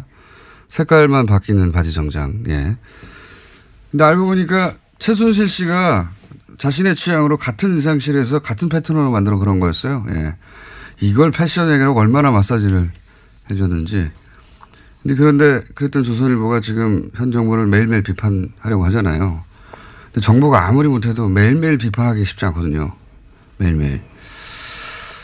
그래서 어떨 때는 폭소가 터집니다. 너무 애를 쓰니까 참 힘들겠다 싶어가지고 그 중에 나온 게 창의적인 예능 정부라는 비판이었어요. 황교안 선생님 죄송합니다. 갑자기 황교안 전 총리가 등극을 해버렸네요. 예, 제가 잘못했습니다. 첫 번째 뉴스는 뭡니까? 네, 어제 오후 3시 50분쯤 충북 제천시에 있는 복합 스포츠센터에서 불이 났습니다. 500명 가까운 소방 인력과 헬기를 포함해서 40여 대의 장비가 투입됐지만요. 불길은 6시간 지나서 밤 10시가 넘어서 잡혔습니다. 4차례에 걸친 수색 끝에 모두 29명이 숨지고요. 또 다른 29명이 다쳐서 병원에서 치료받고 있는 것으로 집계됐습니다. 사망자 대부분은 2층 여성 사우나에서 발견됐는데요. 훼손된 신체 일부가 추가 발견되는 등 사망자가 더 늘어날 가능성도 있다라고 합니다. 사망자가 너무 많네요. 예. 뭐 사고 원인은 소방 당국이 앞으로 정확하게 밝히겠지만은 장비 오동작 이야기도 나오더라고요. 예. 네, 그런 보도 나왔습니다. 이렇게 큰 사건도 이제 시간이 좀 지나면 다 잊혀질 텐데 장비 이야기가 나온 만큼 이건 이제 소방 당국에 대해서 비판하는 쪽의 기사인 건데 결국 다 돈이 있어야 해결되는 거거든요. 기계가 노후화된 탓이라서요. 예산 문제, 소방과 관련한 예산 문제 지난 이번 예산 때도 문제가 됐었는데 시간이 지나서 이 사건은 또 잊혀지겠지만 꼭 이 예산 문제는 다시 거론됐으면 좋겠습니다. 네. 장비를 바꾸려면 돈이 있어야 되죠. 자, 다음 뉴스는요. 네, 검찰이 군 내부 자체 수사기관에 맡겼던 사이버 댓글부대 수사를 조사에 나섰습니다. 국군 기무사령부의 국방부 댓글조사 TF 감청 논란 계기로요. 조사에 들어갔다라는 건데요. 검찰 관계자는 군 관계자를 참고인으로 조사 진행한 부분이 있고 추가로 조사할 수도 있다라고 밝혔습니다. 덧붙여서 국방부 TF에서 하고 있는 것과 별도로 진행하고 있는 부분이 있다라고도 밝혔는데요. 기무사의 조사 TF 감청 사실이 드러나면서 검찰의 군 댓글부대 수사는 활기를 되찾고 있다라는 겁니다. 아유, 굉장히 잘하는 거죠. 예. 군을 수사해서 군이 자체적으로 덮어버린 사건이나 축소해버린 사건의 역사는 정말 길어요. 정말 많은데, 그럴 때마다 이제 군의 특수성을 항상 얘기해 왔죠. 근데 이 사건은 군의 특수성 때문에 일어난 일이 아니에요. 애초부터. 이건 거꾸로 그 군의 특수성을 굉장히 이제 폐쇄적이고, 군 내부에서 대부분의 일들을 처리하는 자체적으로 그 특성을 이용했죠. 그래서 일반 수사로 할 수 없다는 점을 이용해서 군대 내에 정치적 댓글 알바 부서를 설치를 해버린 거 아닙니까? 모르게. 예. 군이 정치에 개입하는 걸 구태타라고 해요. 이건 그에 준하게 수사를 해야 수사를 해야 되는 것이고, 더군다나 이제 그 감청이 아니죠. 이건 도청이에요, 도청. 예. 자신들을 수사하는 TF를 도청을 해버린 거 아닙니까? 네, 그 수사 계획들을 미리 알고 있었다라는 겁니다. 압수수색이 의미가 없도록요. 이거는 그래서 처음부터 다시 해야 된다고 제가 어제 말씀드렸는데 검찰이 직접 나서서 군을 수사하는 게 굉장히 이례적이죠. 예, 이례적인데 이건 그렇게 해야 되는 사건이 됐어요. 예. 군이 이때까지 하듯이 그렇게 자체적으로 덮어버리려고 한 거니까. 네, 지금까지는 전역한 사람들을 검찰이 하고요. 현역 군인들은 군 내부 국방부 TF에서 공조수사했다라고 하는데요. 그렇게 하지 않겠다라는 겁니다. 그러니까 좀 민간인만 했었던 건데 이제 전역을 해서 좀 그럴 일이 아닌 게 된 거죠. 예, 맡겨둘 수가 없다. 예. 혹 때려다가 혹 크게 붙였다고 생각이 듭니다. 이건 뭐 당연히 이렇게 해야 되는 거라고 봅니다. 다음 뉴스는요. 네, 뉴스공장 청취자라면 플란다스 에케에 대해서는 다들 아실 겁니다. 다스 주식 모금 운동인데요. 이 플란다스 에케가 어제 150억 모금을 돌파했다라고 합니다. 모금에 참여한 인원은 3만 6천여 명인데요. 국민재산 되찾기 운동본부는 이 돈으로 자산관리공사가 매각하는 다스 주식 1만 주, 그러니까 3%가 넘는 것을 살 계획이라고 합니다. 3부에서 개주가 직접 나와 설명하긴 할 텐데 어제 150억을 드디어 목표액을 달성했다는 걸 돈은 뉴스공장에서 모이고 보고는 JTBC에 가서 배신자. 뭐 이런 일이 한두 번 아니긴 합니다만 좋은 일이니까 널리 알려주면 좋긴 합니다만 이 기쁜 소식을 여기서 시작하고 여기서 다 모았는데 거기 가서 보고하면 우리는 어떡합니까? 안일권 총장님 두고 봅시다. 3부에서. 자, 다음 뉴스는요. 네, 공정거래위원회가 2년 만에 순환출자 가이드라인을 바꿨습니다. 2015년 12월에 제정된 가이드라인인데요. 삼성 로비의 영향을 받아서 만들어졌다라는 사실이 뒤늦게 드러나서 이에 따른 조치를 한 겁니다. 공정위는 이 가이드라인을 소급 적용해서 2015년 합병 과정에서 삼성 SDI가 확보한 통합 삼성물산의 주식 404만 주를 추가로 처분해야 한다. 이렇게 요구했습니다. 이거 굉장히 중요한 뉴스인데 해설을 좀 해야 될 것 같아요. 네, 이게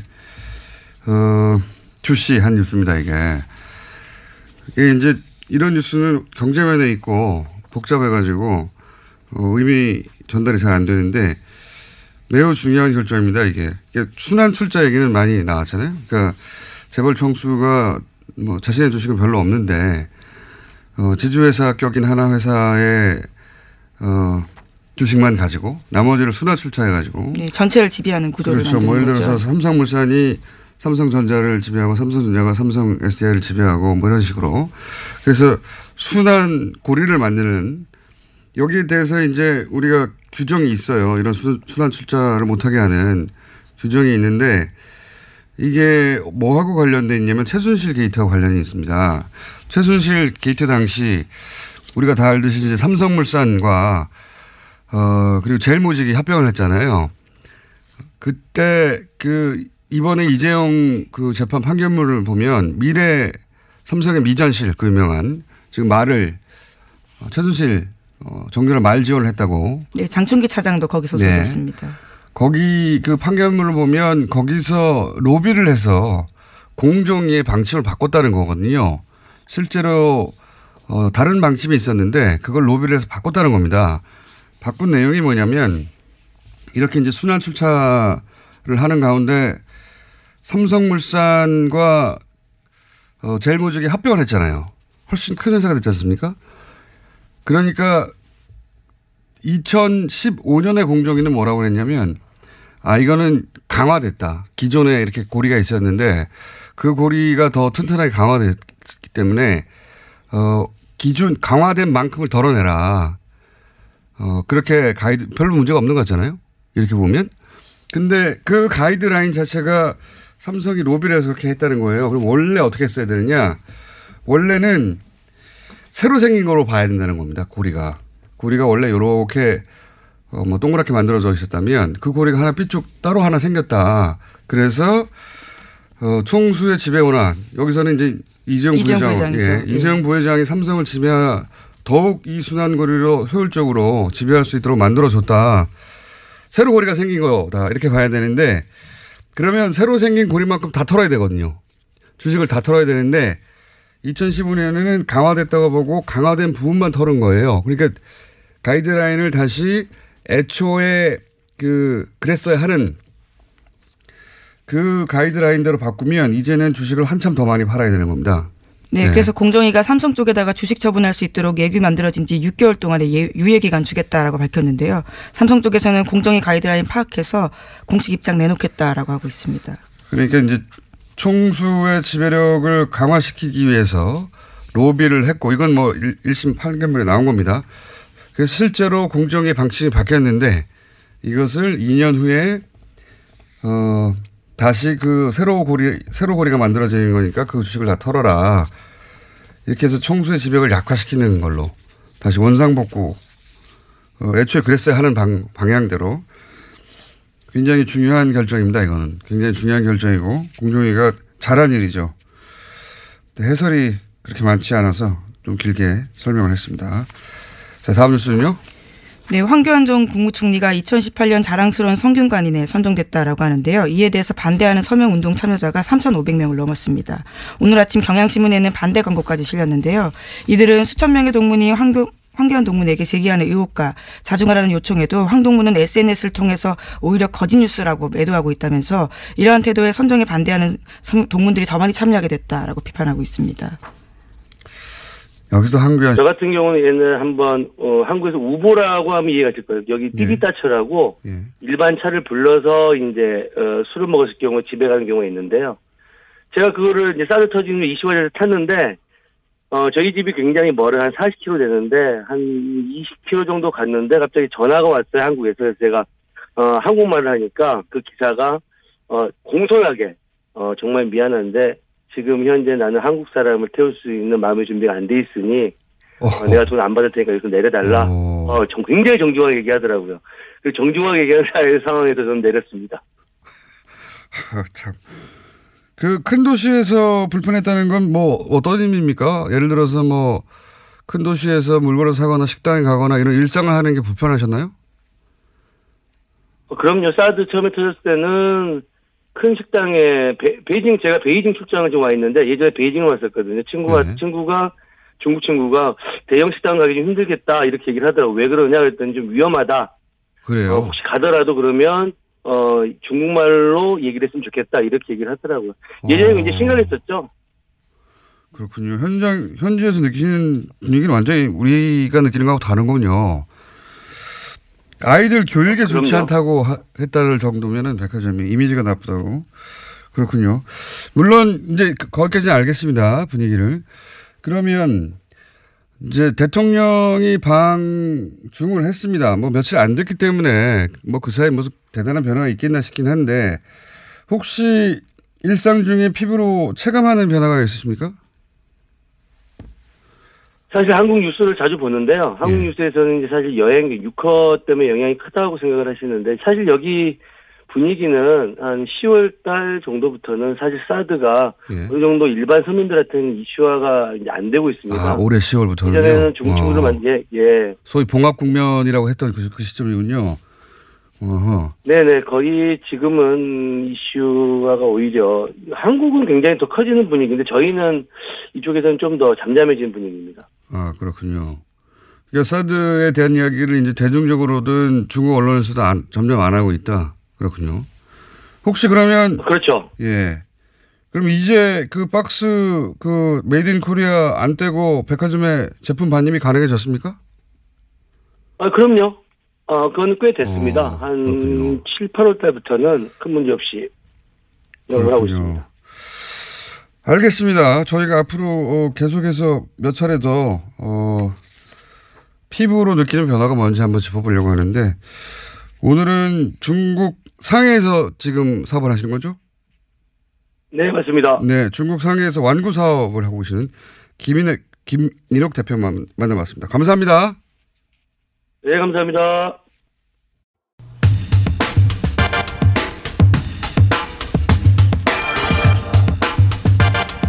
어쩌다가 저희 뉴스공장에 단골이 되신 분입니다.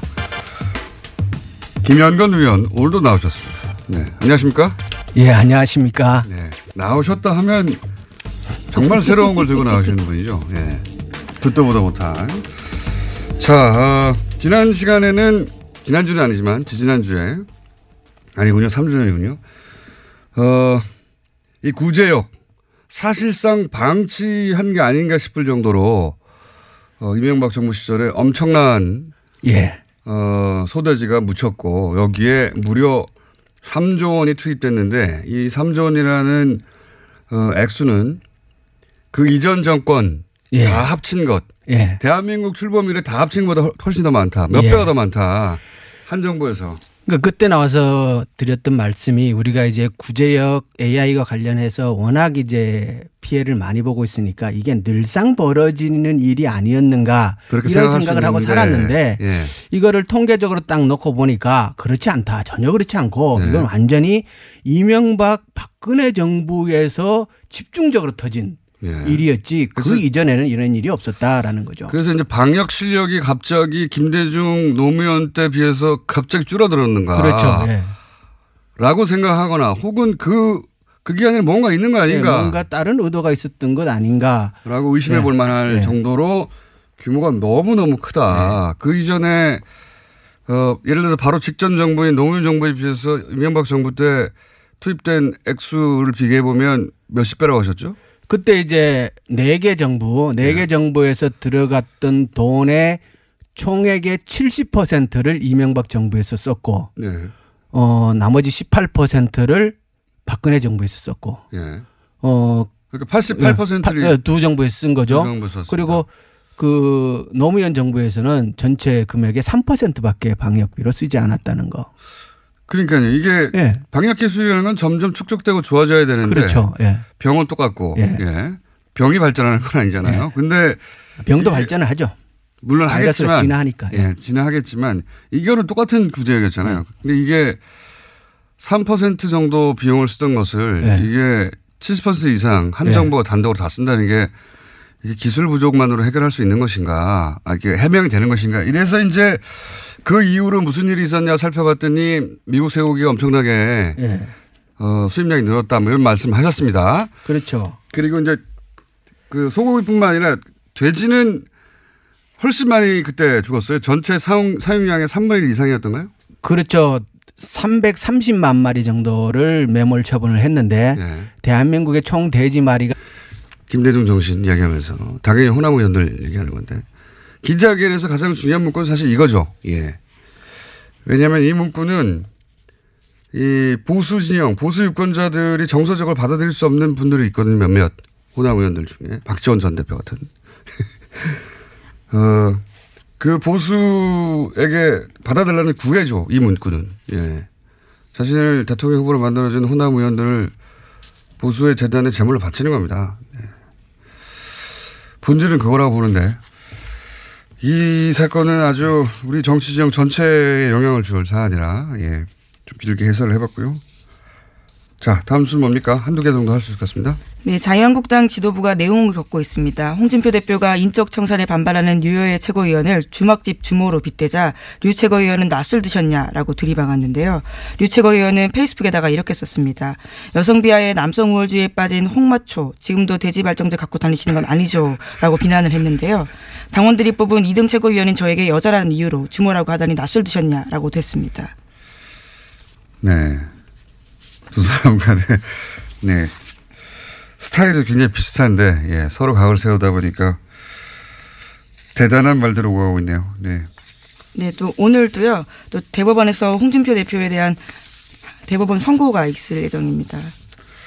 알겠습니다. 그 선고 역시 다음 정계 개편에 보수 정계 개편에 지대한 영향을 미칠 변수가 되는 거죠. 지금 안철수 대표의 합당, 저는 합당이라고 부르는 게 맞다고 보는데 합당 열차와 이 대법원 판결 둘 다 지대한 영향을 미칩니다. 네, 1심은 유죄였고요. 2심이 무죄였기 때문에 3심이 지금 어떻게 될지.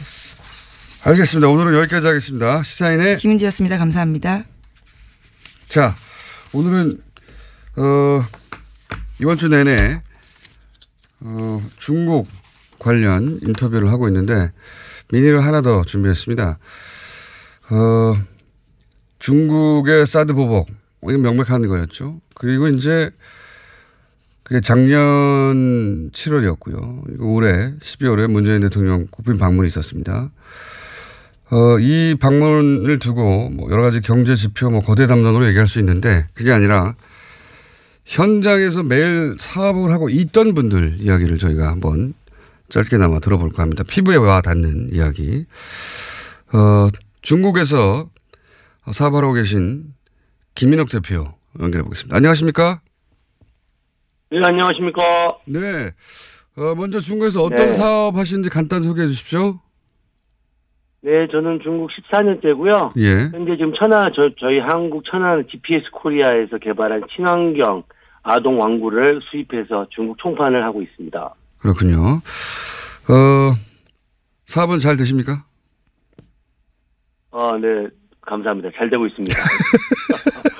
자, 그러면 이제 뭐 언론에서 여러 가지 말들이 있지만 직접 사업하시는 분들이 현장에서 느끼는 감은 또 완전히 다를 것 같아서 이제 작년 7월부터 사드 보복이 있다 여러 가지 보도가 있었는데 이게 이제 업종마다 다르고 지역마다 다르긴 합니다만 직접 겪으신 바는 있으십니까? 이 사드 보복 관련해서?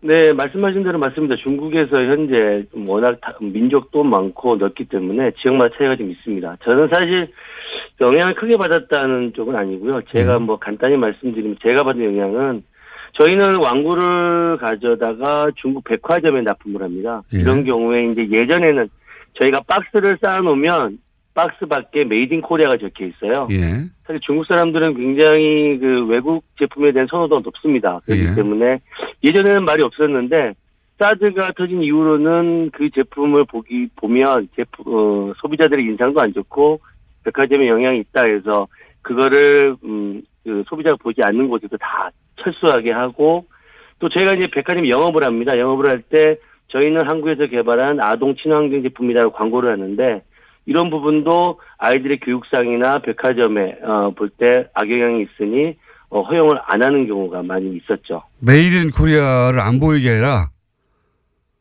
네네, 그렇죠. 아, 그랬군요. 원래는 오히려 이제 수입품이라서 메이드 인 코리아를 드러내다가 그게 사드 이후로는 네네. 그거 고객들이 보면 안 되니까 그러면 박스를 다 제거해 달라고 그랬습니까? 그렇죠. 저녁에 이제 고객이 안 보인 없는 상황에서 그걸 다 제거해서 아침에 볼 때는 메이드 인 코리아가 안 보이게 조치를 했죠. 가장 화가 나는 거는 저는 사실 저희 모방 제품이 한 5군데가 생겼어요. 네. 저희 한국말 하면 짝퉁이죠. 예. 이 업체가 저희 사드 터지고 나서 이제 저희 카카오톡처럼 완구하는 여러 사람이 모이는 방이 있는데 거기에 롯데는 한국, 포아트도 한국 이런 거를 써가면서 악용할 때 좀 많이 화가 났었죠. 그리고 이제 그 메이드 인 코리아를 안 보이게 해달라고 하는 이유 중에 하나가 아이들 교육에 좋지 않고 백화점 이미지에 안 좋다고 안 보이게 해달라고 했다는 거죠. 그렇죠. 네, 당시 분위기가 그랬군요. 혹시 뭐 일상 중에, 그러니까 사업은 사업 따라 다르고 지역 따라 다른데, 사장님 직접 겪으신 거는 그런 일이고, 혹시 개인으로 일상생활에 겪은 뭐 불편함이나 이런 건 없으셨습니까? 사드가 처음 이슈화됐을 때는 굉장히 뭐 상해든 베이징이든 대도시든 모두가 다 사실 힘들었었고요.